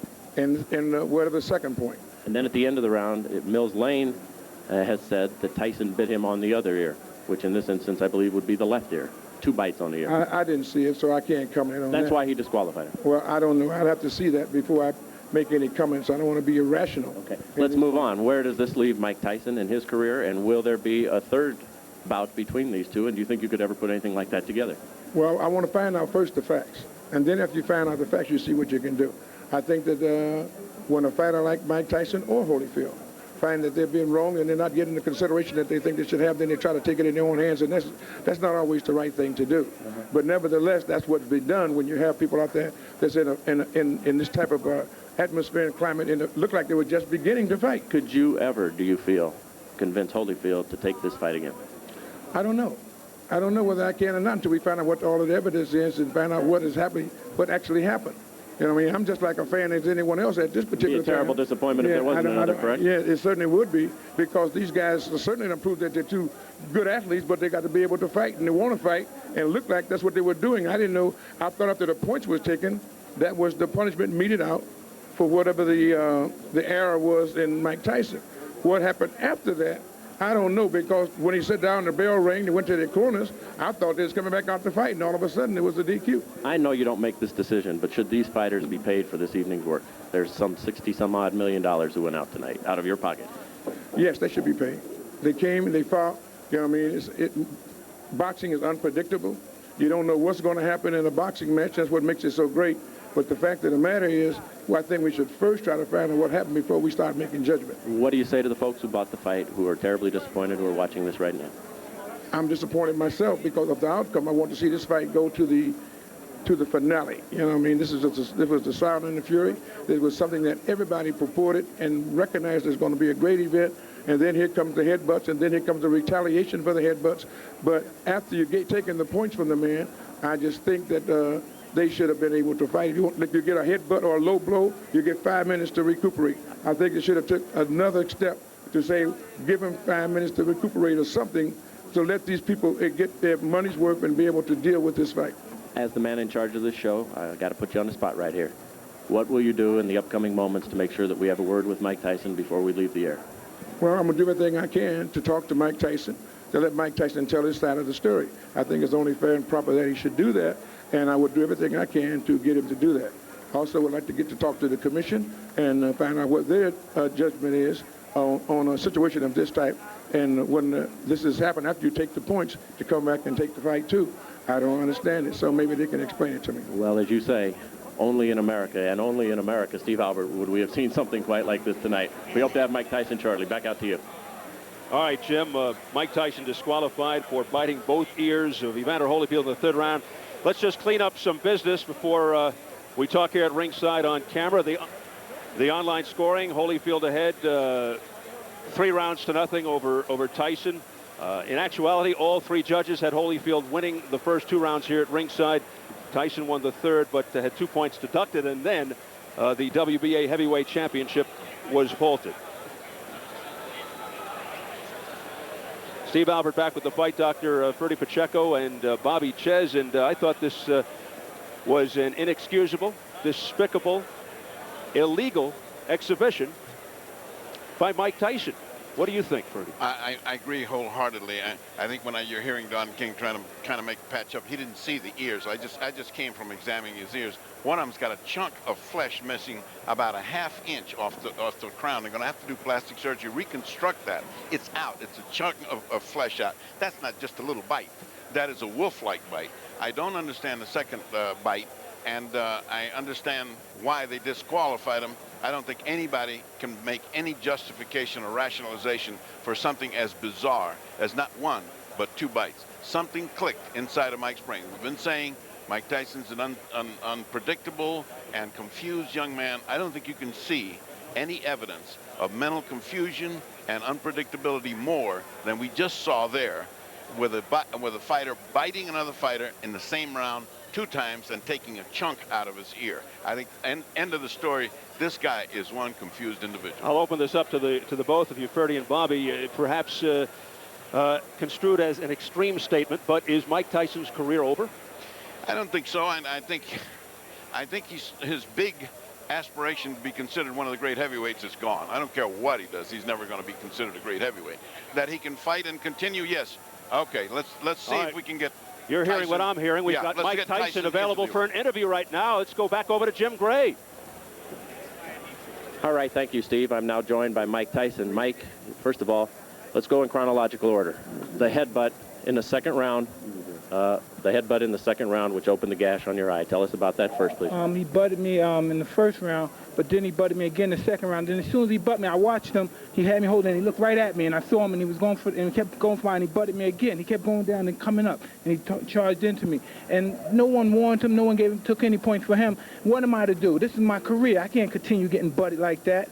I got children to raise, and this guy keeps butting me, trying to cut me and get me stopped on cut. I got to retaliate. Now, immediately you stopped. You stopped fighting immediately right there, and you turned to Mills Lane, and you said what? And the result was he did nothing. But what did you say to Mills right at that time? I don't remember what I said. I told him that he butted me, but I know I complained about being butted. And we complained about the first fight. Listen, Holyfield is not the tough warrior everyone says he is. He got little nicks on him there, and he quit. I got an eye. I got one eye. He's not impaired. He got ears. I got one eye. Big deal. If he take one, I got another one. I'm ready to fight. He didn't want to fight. I'm ready to fight him right now. Well, Mills Lane stopped the fight. It wasn't Holyfield who stopped the fight. Oh, he didn't want to fight. He didn't want to fight. Let me ask. We don't know what Mills did. Don't put nothing on Mills. Okay. Well, Mills said he stopped the fight. You bit him. Was that a retaliation for the eye when you bit him in his ear? Regardless of what I did, he butted me for 2 fights. But you got to address it, Mike. I did address it. I addressed it in the ring. Why did you do that, though, Mike? I mean, was that the proper response? Look at me. Look at me. Look at me. Look at me. I got to go home and my kids are going to be scared of me. Look at me, man. What are you going to do now in terms of your career, Mike? Will you continue to fight? Okay. That's the story from back here. Let's send it back out to you, Steve. Of course, they're not going to get on Mills Lane. They're the ones that triggered the change. But let me ask you this. Does a headbutt warrant this kind of ridiculous retaliation? A headbutt is an unfortunate side effect of this game. Getting punched, getting cut, getting butted, getting elbowed. Certainly some are more blatant than others. Some are bad, and some people do it consistently. I don't believe Evander tried. I believe Evander tried to keep his head down so he didn't get it taken off with those big whistling hooks that Mike was throwing. You have to get under Mike's big shots or you'll get hurt. The fact that he got butted. But, I cannot find an excuse anywhere in my system for biting him the first time, let alone the second time. And if he wasn't disqualified the second time, it would be impossible to justify that fight went on. We just saw the sound of the fury, but the loser. We saw a lot of sound. We certainly saw a lot of fury, but we didn't see what we wanted to see. Do you think Tyson's career is history? You know, the only people that can decide that isn't actually even Mike Tyson. It's the people. If the people will still support Mike and come out to watch him fight, that's one thing. This may take a lot of people and really turn them off badly, Steve. We want to take a look right now at some of the infighting. Take a look at some of the clashing of heads. Here we go. Well, the main difference here is, as you were speaking, occurred to me. This is an unintentional. There you see it. This is an unintentional thing, right? But a bite is an intentional thing. You think about it and you go and bite somebody. Freddie, the fact of the matter is, a serious intentional foul, a serious intentional blatant foul, you can be disqualified immediately. And here we'll see the first bite. Now the referee has every authority to disqualify you immediately on something this blatant. Watch, keep your eyes on Mike's mouth. That's where you're going to see the action. First, he's got to spit out the mouthpiece and then bite him. He didn't bite him with the mouthpiece. He wouldn't have caused that damage. The mouthpiece was bouncing on the floor about that time. In fact, it's over in Holyfield's corner right now. I got news for you. The bottom of your teeth are not covered by the mouthpiece. He could have bit through with the bottom of his teeth very clearly. I've been bit before in the ring with mouthpiece in and mouthpiece out. But it's he not did pleasant spit it at all. in front. He spit it in front of us, and they picked it up on the other side. The mouthpiece is right now in Holyfield's dressing room. It's in the pocket of one of the managers over there. Unbelievable. Let's take a look at the final bite that caused the disqualification. As if the first one wasn't bad enough, Mike goes and gets the other. Our production crew here at the MGM Grand. I don't know what to say. I'm speechless, and I'm never speechless. I really don't know what to say. I think it remains, to put it in perspective, a fighter who is possibly not the fighter he was before he went to prison. Now, he wasn't tested. Then Holyfield beat him. Then he was beating him again. Now he won 2 rounds, and he looked like he had the combination, and he didn't look like Mike Tyson of old. You know, we have never seen the Mike Tyson of old that was here before he went to prison. Since he came out, we have not seen that Mike Tyson. He fought easy fights, totally easy fights, and then when he got into a tough one, he lost it, got knocked out, and then he got into the tough one again, and he does this bizarre thing. When he was losing, he still had not looked like Mike Tyson, so we don't know what Mike Tyson we've got here. We still don't know whether that's the same fury that we had it before he went to jail. Up to this point, I leave it to my colleague, Bobby, to give his opinion. I don't think that's the same Tyson, Bobby. You know, he appeared to be the same Tyson when he fought Frank Bruno. He got back to moving the head, to banging the body, but Frank Bruno was so petrified, praying so hard before a fight, no one could tell he didn't offer to fight back. Bruce Seldon quit. Peter McNeely didn't count. Buster Mathis couldn't hurt him. So this was the first real man he faced. And unfortunately, the first time for Mike, he didn't make it through. He folded. And here, I can't even begin to tell you what he was thinking. And after tonight, we may never see that Mike Tyson again. We may. That's my point. He may have left everything in prison, and he's never going to be the Mike Tyson we had. He's not that furious, destroy kind of animal. He was confused again. Again, he resorted to something incomprehensible to any sane man, so that we don't know where we're at with him. There's a lot of economic pressures because he's got a big contract, and he's got Don King, and he's got everybody, and they will patch him back together, and we will see him fight again because it's an economic necessity. I've just been told that Evander Holyfield just went into an ambulance on his way to a hospital. So Holyfield wins by disqualification in the 3rd round. A terrible display by Mike Tyson. That's it from ringside. Let's go back up to Jim Hill. All right, Steve, thank you very much. As all of you are in shock, just as all of us are. And once again, I want to remind you that we will have an update on the Mike Tyson, Evander Holyfield situation coming up a little bit later on. And we will also talk with Sugar Ray Leonard, who touched me at the end of the 1st round and said Mike Tyson is in all kinds of trouble. We will talk to Sugar Ray Leonard about that. But as we promised you a little earlier this evening, we're going to have another bout coming up right now between Lonnie Bradley defending his WBO middleweight championship against John Williams. And we'll be back with Sugar Ray Leonard after that fight. We are closing in on the WBO middleweight championship. Lonnie Bradley defending his title against John Williams. Bradley undefeated, but comes off his first blemish, a draw following 25 consecutive victories, hoping to rejuvenate a division in need of some luster. The middleweights, once known as the glamour division, now short on marquee value. And let's take a look at the challenger, John Williams, the WBO's number 10. Bradley. And once again, it's Richard Steele, our referee in charge, now to give instructions.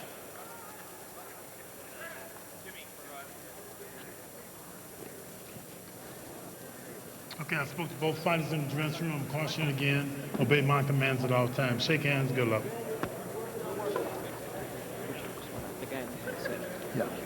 WBO middleweight title fight. The champion Lonnie Bradley, a man with special talents, tailed off of late. What he really needs here tonight, a good-looking performance. A very gifted young athlete, but the last few fights just hasn't had the edge. And here is Johnny Williams. Has 3 cousins who have accumulated 6 Super Bowl rings. Henry Lawrence of the Raiders, Albert Mays of the Redskins, Tyrone Williams of the Packers. He is a natural left-hander, learned to fight righty because his trainer thought he'd be more effective with his power hand in front. Lonnie Bradley, the champion of the red trunks with the white trim, the challenger John Williams in the all-black trunks. Lonnie Bradley, 25-0-1 with 19 knockouts, his 6th title defense. Fundamentally sound, bright, savvy, and cool. Undefeated in 26 fights, has that one draw. He is a stylist. John Williams says Bradley's looking past him, that he'll rush him. He could be body shots, and Williams likes the left hook. Well, Bradley just landed a nice counter left hook there. He's boxing smart. He's coming forward. Right now, Williams looks a little tentative. You can tell it's his first world championship fight. Yeah, he looks like he's got worries on his mind. And this Bradley is doing nothing to make him feel good because he's right in front of him, popping away. He's a nice boxing. You know, the thing is with Bradley, he has kind of started high and then gone downhill over the last 2 or 3 fights, and people are kind of saying, hey, now's the time to turn on the gas. Now's not the time to stop. So let's see what he does today. I think he just missed with a right-hand shot that would have been big just then. Bradley at his best, riding the crest towards the title, had all the tools, speed, power, reflexes, defense, punched hard with both hands. Excellent technique, very calm and patient, calling himself a thinker. Meanwhile, Williams has won his last 3, 2 by knockout, comes off an 8th round TKO in February. He's 18-4 with 11 KOs. You know, Williams said he wanted to get the fight into a brawl because he believed that his power was superior to Bradley's and that it would be the difference. Right now, it looks to be the other way. Bob, it's too early to say this, but that doesn't look like the same 2 class fighters. I mean, I hate to say that in the opening round. That's fatuous, but the truth is one guy's fighting like a champion, nice and slick in boxing. The other guy looks confused. He's eating jabs. He's getting hit by everything, and he doesn't look like he's got any kind of game plan at all. Right now, he looks awfully tentative. I don't know if it's the pressure of the championship fight or if he really just can't solve anything, and Bradley's not doing all that much to really worry about. Williams told us he took this fight on just 2.5 weeks' notice, but he was training for another fight. But looking very tentative here and very cautious in the first round. You know, this is his toughest test against world champion Lonnie Bradley. Bradley, the last few fights, just hasn't had that edge. Lost the spark and the aggressiveness that got him to the title. Could be out of boredom. He parted with manager Dave Wolf reportedly because he wanted big fights. Wolf wanted to bring him along more carefully. There's a good overhand right by Bradley that landed on the jaw of Williams. You know, after reviewing tapes of Bradley, you'll find that he loves to throw that right hand over the jab. That's one of his key moves. He likes to take that jab, slip it, and counter it, and being very effective right now. You know, right at the beginning, as I was talking, I interrupted myself and said that was a right hand that almost came in. Exactly what Bobby said. The guy sets it up beautifully, and then he lets it fly. It's a favorite punch. He missed one, but he hit another one very well. End of round.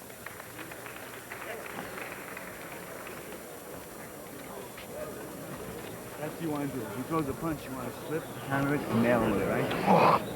This man here. Where's the spit bucket? Right here. This one. Do that. Yeah, how you feel? I'm done. Well, once you do that, this man will dip in the last, work the body, and then you'll bring him a little closer to you. You'll like bring him close to me from underneath over when he throws that right here. He's making you go back. You got to make him go back, okay? Right. That's the big thing. That's Get that washed off. It's washed. Okay. It's washed. Seconds out. Same thing. Harold Weiland leaning through the ropes to talk to John Williams, and Bobby Cassidy in the corner of Lonnie Bradley. Cassidy, high praise for his man, calls him a throwback fighter, a great student who learns quickly. Big fan of Sugar Ray Leonard, one of our colleagues tonight, along with Sugar Ray Robinson and Muhammad Ali. Did Bradley idolize? Well, he certainly chose some good company to idolize. If he can come up to a percentage of those guys, he's going to be a good fighter. Don't hold him. Break. Step back. Richard Steele working his 133rd championship bout. Nobody who's worked in a fight with Steele can ever claim they didn't hear what he said. He's got a great voice for a referee. I think he's got a great voice for opera. John Williams, the challenger, with a pawing right, comes back with a left, but doing no damage. Williams turned pro at 22.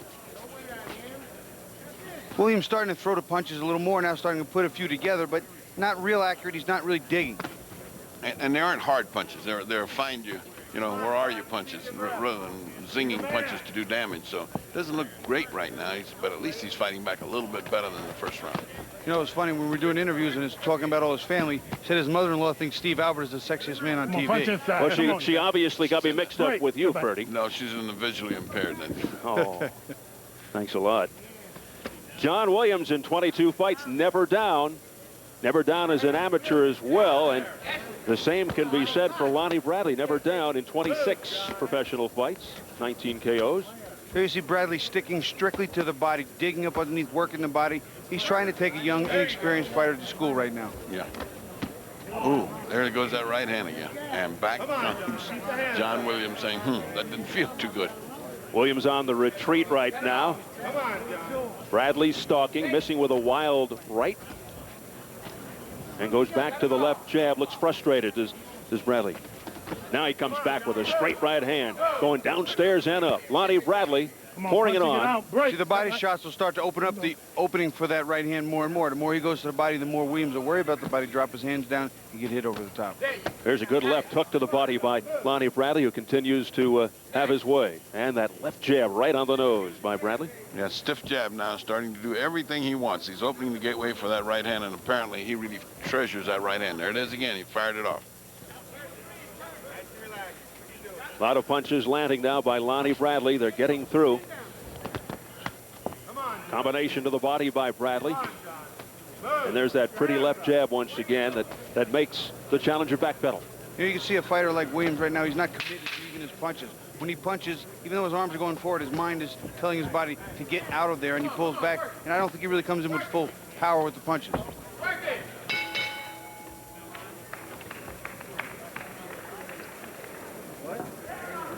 Fall now. You're just gonna have to spit in here. Spit right here. Let's see if it's like. Doing fine, right? Just keep stalking him. Just keep stalking him.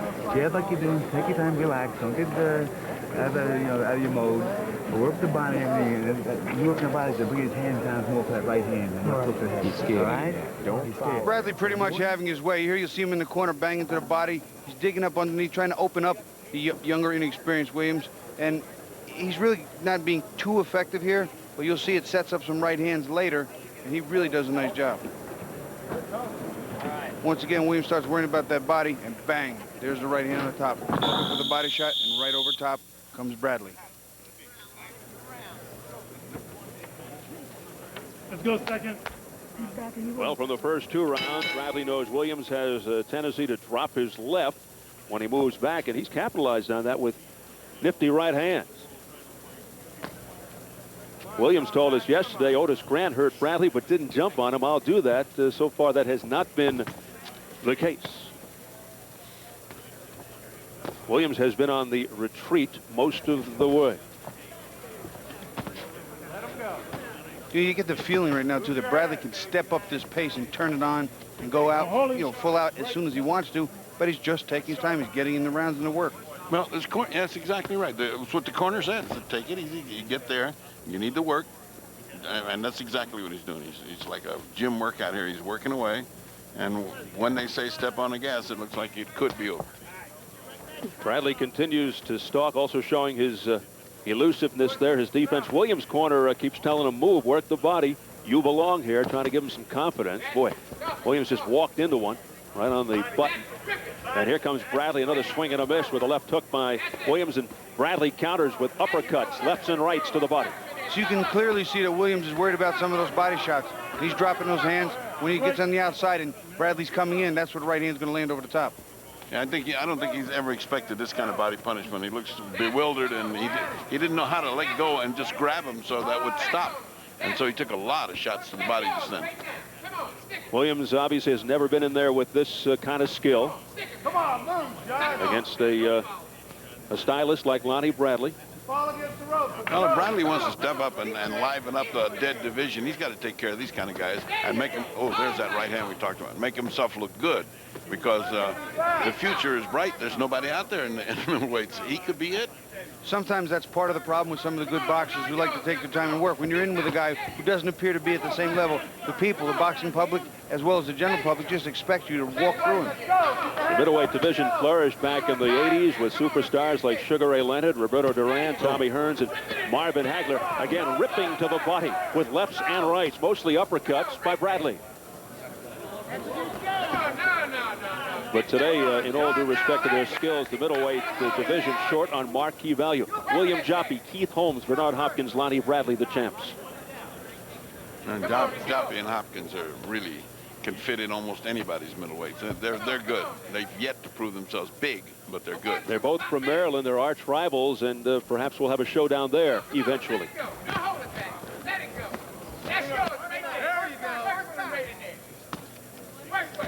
Again, Lonnie Bradley pummeling away to the body. Now he goes upstairs. You can hear the Bradley corner in the background with the final seconds of round 3. Scheduled for 12 for the WBO Middleweight Championship. Pretty good exchange here in the center of the ring. I know you're not tired. I know you're in shape. Okay, let him go. All right? Let him go. He's tired. Okay, work that body. He's looping that right hand just like we told you he would. Counter it. You're doing better at the end part of that round. Remember, you're not tired. All right? Okay, just work.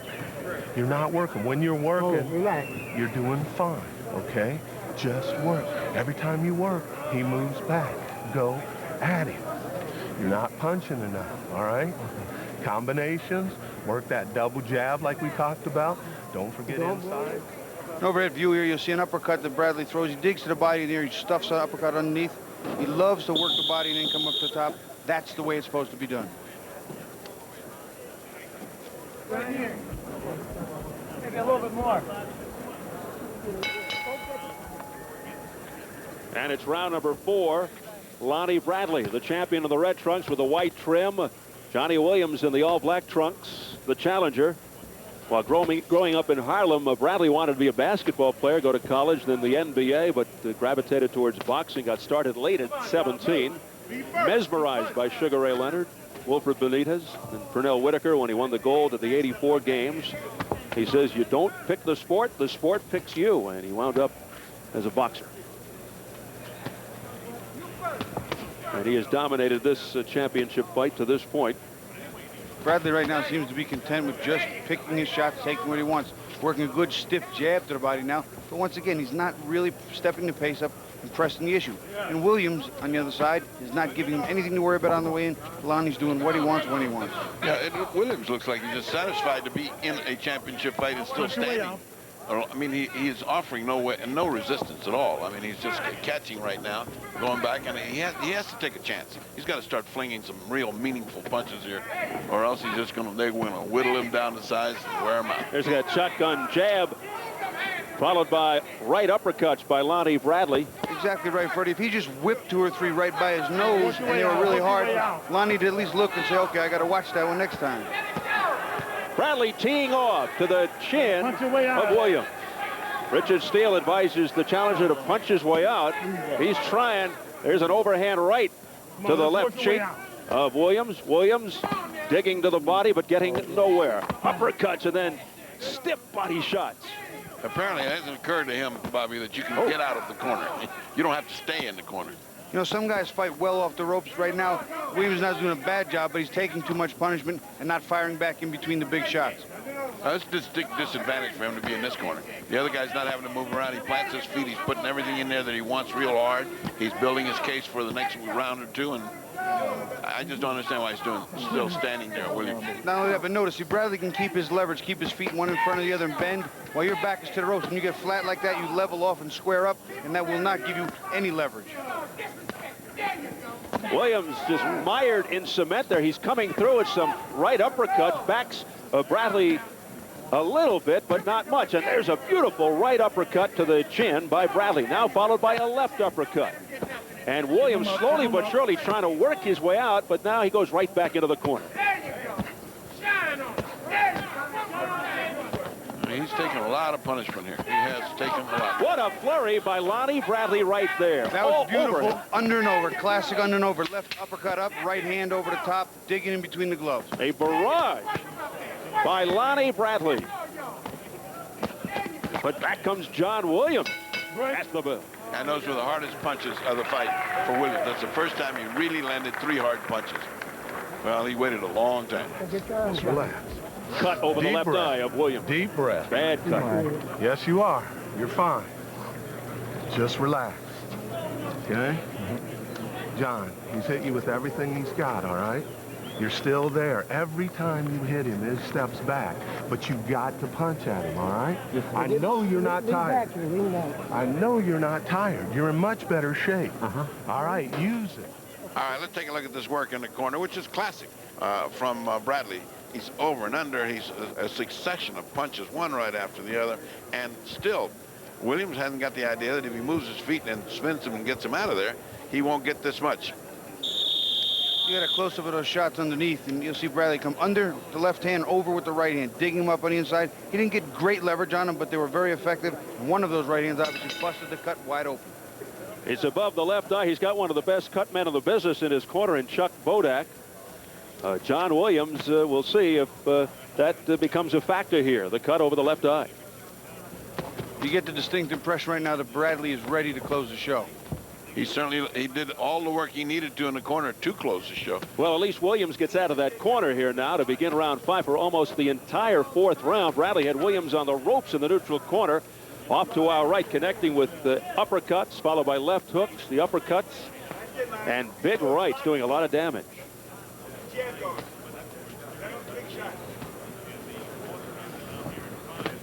You don't hear Bradley's taking his time. Doesn't make that much sense to me. Maybe he just wants to take the rounds and get a little work in, but cuts the man, had him going a little bit in the last round. I would bring right back to it. Now in the other corner, in Bradley's corner, continues to pummel the head of John Williams. Look at these shots getting through the gloves of John Williams.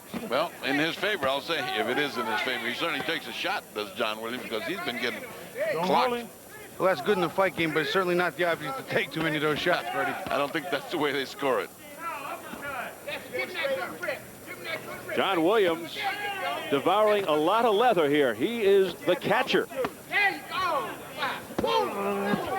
Williams going to the body or Bradley to the body and upstairs to the chin. Punch your way out. Richard Steele having a very easy time of it. He stands aside, lets him go at it. Oh boy, those shots are hurting to the side now. This is getting to be the end for John Williams because they are hurting him. Those side shots. Punch back. You got to left hooks to the ribs by Lonnie Bradley. Steele saying you got to punch back. That's the prelude to the end. You got to punch back, meaning, hey, fight some more. I'm not going to let this guy just pummel you to death over the whole thing, over the 10 rounds. Bradley continues to inflict punishment to the body and the head of Williams. Now he backs off just a second, takes a short breather. So Williams has to take a shot here. He's letting Bradley rest when Bradley wants to rest, and then the champion works when he wants to work. And Williams cannot do that and expect to have a chance of winning. The cut over Williams' eye once again opens up. You know, Bobby, I don't think Williams got that much left to mount an attack. You know, those body shots were big-time body shots, especially to the side. That one, like that. Those Chavez-like punches to the side cut your energy. See, something's going on. And he turns the right uppercut in beautifully. Right after he throws the left hook to the body, turns that right uppercut up, and he's working that cut. Here comes Dr. Flip Pomansky to check the cut, the severity of it. You can continue, he said. It's really not that deep. Time in. John Williams returns. Round 5 continues. It has been a punishing situation for the challenger, John Williams, in the black trunks. Trying to dance around there. Wild swing and a miss with the right uppercut by Williams.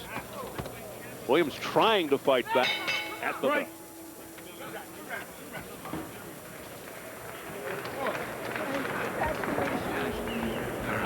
Get your arms down, John. Get your arm. Deep breath. Okay, look. Every time you hit him, he's reacting. If you let those punches go, All right? You're not punching, John. Water. We're rinsing. Bradley's working working John Williams in the corner. Williams keeps his hands high. See, he keeps his hands real tight. But what needs to be is Bradley needs to come up underneath. We'll see the left uppercut come up underneath. Then he'll throw a right hand over the top, and he'll continue to do it. Under and over, under and over. Roll it. They're beautiful shots. The left under, the right over. Split the hands, separating, open up the head. He does a nice job with it. There's 3 successions of 1-2, 1-2. A fourth, now another uppercut and switching it around a little bit. He's working the ropes beautifully. Let your hands go, okay? Come on, let your hands go. Combinate. Go. You got him. Lonnie Bradley obviously outclassing John Williams, but what could turn out to be a big confidence booster for Bradley, who almost went down from a vicious straight left in the 4th round against Otis Grant in a draw his last fight. Most people thought that Bradley escaped with a draw. And in this fight, Williams knows that the ref, Richard Steele, is very serious about stopping the fight if he doesn't show more action than he did in round 5. Williams just moved to southpaw and he ate a beautiful right hand. I don't think Look at this. He's not sure what he's doing. His feet are back and forth, back and forth. Predominantly left hands there that landed, all left hands by Lonnie Bradley, just digging to the body of Williams. Now, Williams came out there and tried southpaw. It didn't last very long, and he got cleaned up on when he did switch. It's like a little object lesson. So, oh, I got to remember that. Let me not go back to my left. From the John Williams corner, they keep barking out, you're giving him too much respect. You belong here. Use combinations. But nothing is working for John Williams. Lonnie Bradley. Every round's almost a repeat of the previous round, except for a little difference in action. Bradley's doing what he wants when he wants, pushes Williams back to the ropes. Williams has to stop, take a stance, and take a shot. I wonder if this corner has unleashed him yet. I wonder if his corner said, okay, let's get out of here now. We've had enough. Finished. Now the right hand by Lonnie Bradley. Before it was the left. Now he's doing damage with the right. The right hook, overhand right. There's another straight right. You know, that's a classic counter that Lonnie Bradley loves to use, and he's got a big hook behind it. He uses that right-hand counter as well as anybody. Williams walking into punches now as if things aren't bad enough. Bradley just out-punching Williams about 10-1. Oh, trying to use his head there for a minute, Williams, but he did not do it successfully. He's out-punching Williams even more than 10-1 when he has Williams pressed against the ropes. Right uppercut to the stomach of Williams. You know, I think the body work early was just so key for Lonnie Bradley. It took Williams immediately right out of the game. Under 40 seconds left in round 6. And if people at home are saying, well, why do they let this thing continue if it's just a one-way beating? Well, you never know in boxing. This kid can put together one punch and knock. We've seen it happen on Showtime several times. And with Richard Steele, the 3rd man of the ring, many feel that he's the kind of guy who would stop it early, has the reputation. Well, as long as Williams fights back. I mean, he is throwing some punches back. He's not just standing there. Not too many, but he is. Yeah, I mean, but he is not helpless.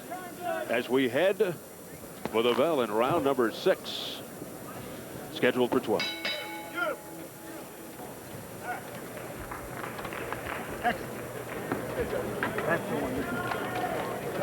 More jabbing like that, more outside punching. You work the body inside. You work the body like that inside. You have the ropes there, okay? Going this here, step back here, go. Bam! I know, he's leaning over too far. He's swelling your punches inside. So you got to punch either out here, okay, all right, or step back a little bit and come 1-2. But get low doing it. Don't pick up your head doing it, okay? Back him up. This is what we said. Our whole fight plan was to get in these rounds. We're there. You've lasted this long. Now you've got to turn it up. If you don't turn it up, you're going to blow this opportunity. This is what you've been working for all your life. Turn it up. Let those punches go. Okay. All right? All right. Okay. You mentioned the babies, right? What's up? What's up? All right. We got it. We got it. Okay. Finish with the left hook after the uppercut. You come in and answer the uppercut. Finish with the left hooks. Okay, get yourself in position. Thank you. They're very frustrated in that John Williams corner, and Williams looking very tentative and just being outclassed and outskilled here. But they want him to turn it up, throw some more punches as we enter round 7. You know, Steve, having been there so many times, I know how you draw it up in the gym and you draw it up on the blackboard and on paper. And It's just not easy to do sometimes. You would know that feeling. Unfortunately, I do know that. Yep. I cannot figure out this cornerman to keep saying, now you know we're not tired. I mean, he's not tired. I'm not tired, but you may be. The guy in the black trunks may be tired.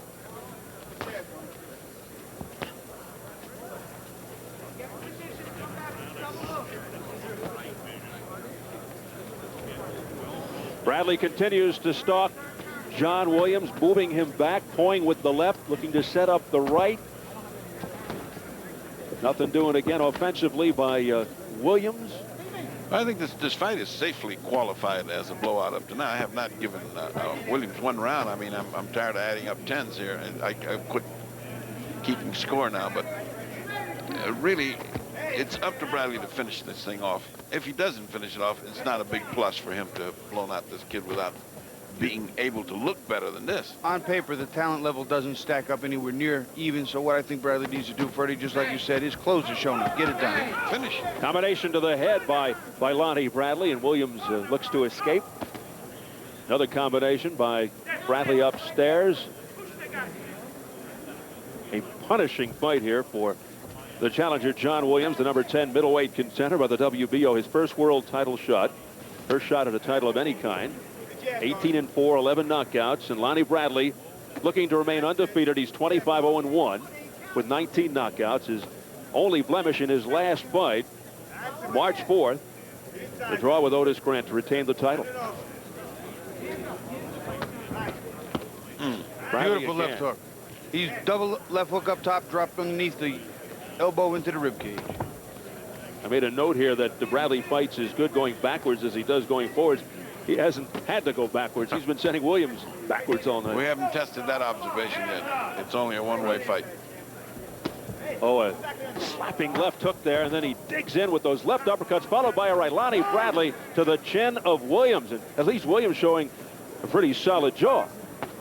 You know, he's been hit pretty good. Lonnie Bradley's more of a combination puncher, pretty sharp, not a real big one-punch knockout artist. So we don't really know the quality of the chin, but right now he is taking punch after punch. Really got in trouble with that last punch. As you were talking, he got hit with a right hand, and then he grabbed it and tried to hold on desperately because the first time I really have seen him in knockout trouble. Through all his punishment, he has been down again, ripping uppercuts to the body at the bell. At least he doesn't have to go far. Oh, yeah. Richard Steele just asked, you feel like going on? That's a good referee. That's a good referee. No respect whatsoever. You've got to earn his respect, okay? He doesn't think you have anything. Double jab, just like we so I can work on that cut.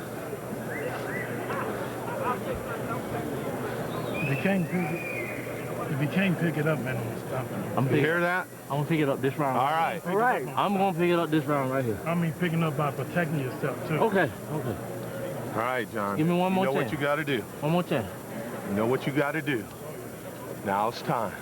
Let's pick up these uppercuts and the beautiful shots that Bradley was at hook to the body. Oh, those things.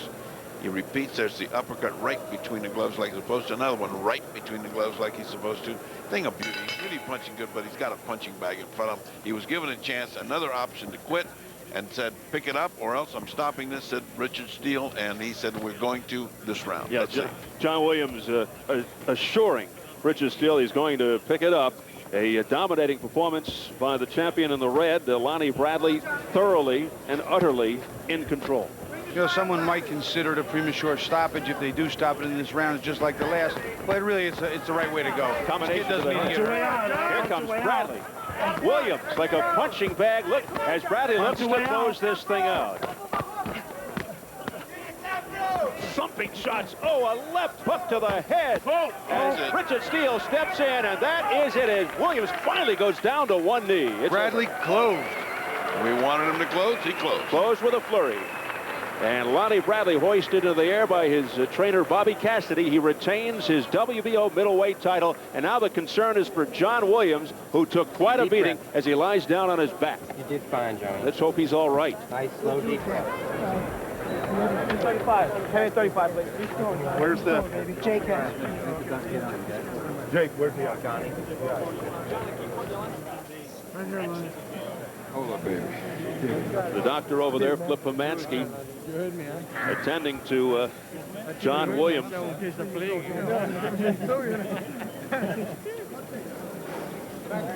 Oh, that's good. His eyes open. Johnny, open up and look at me. Well, I was a product of Steele going on and saying, fight better, and I mean defend yourself better, or else I'm going to stop this. And the kid really tried to fight back, but when he did, he opened himself up, and Lonnie closed the show in big fashion. Lonnie Bradley taking care of business to retain his title. His 6th defense improves to 26-0 with 20 knockouts. Now let's take a look at that desperate battle that ensued in the corner as Williams tried. See how he's throwing these big, long, arcing punches, but in the meantime, inside, Lonnie is doing desperate damage. You can see he's ready to fold, and down he goes. He just can't. He just collapsed like a building. Bradley comes in and out real nice. You'll see him dive in with the right hand, a couple of shots. He got hit there with a hook, and there another one. But see him come back out. He bounces out under, slips a shot, and digs back up. Gets great leverage with these uppercuts. Comes out back again, digging to the body, working his way up top. You got to mix it up like that, especially when you have your man hurt. He comes in and out. Those got good reflexes. There you see your right hand down the middle. That was the coup de grace. A barrage by the champion Lonnie Bradley ending it. Real good close shot for you of the punches as they rain off the top of Williams' head. The uppercut underneath, great leverage shots. Bradley's bending with him. You see him ripping up underneath. He gets hit with a couple of small hooks in there, but Williams doesn't have enough to hurt him right now. He digs in the hooks, and now he's ready to close the show. He's forcing a firefight. He knows Williams can't take his stuff, and sure enough, he cannot. Williams got to his feet. The crowd applauded, but now he crumbles to the canvas again. Oh, my. He is exhausted. He's in bad shape, very bad shape. John Williams. You see, there is no reason. There's no reason to make a guy sit up until he's ready to sit up. He should lay down. Neurologically, nothing is happening that's going to be better by sitting up, and a lot of things are happening that's going to be worse if you sit him up. So they should, and this is the capital of knockouts, they should know, let him stay there until he's ready. Let's go up to Jimmy Lennon Jr. momentarily for the official announcement. While they continue to attend to John Williams, our prayers are with John Williams over there. Let's just hope that he's all right as he's sprawled out on his back. Yeah, they got it right here. He got up and then immediately collapsed again to the canvas. Let's play safe. Let's play safe. He absorbed a lot of punishment. What else still work well there? Well, Lonnie Bradley able to bounce back after his first blemish, the draw with Otis Grant. And now closer to a possible title unification fight, a division in desperate need of some spark. A unification fight would certainly help. Harlem, New York's Lonnie Bradley, still the WBO middleweight champion, but the concern now is for the challenger, John Williams. And we'll be back to update the condition on John Williams. Also, the post-fight news on Holyfield Tyson 2 after this message. Stay right where you are. We'll be back. The sound and the fury. Holyfield Tyson 2. Here's your chance to get an official souvenir from this long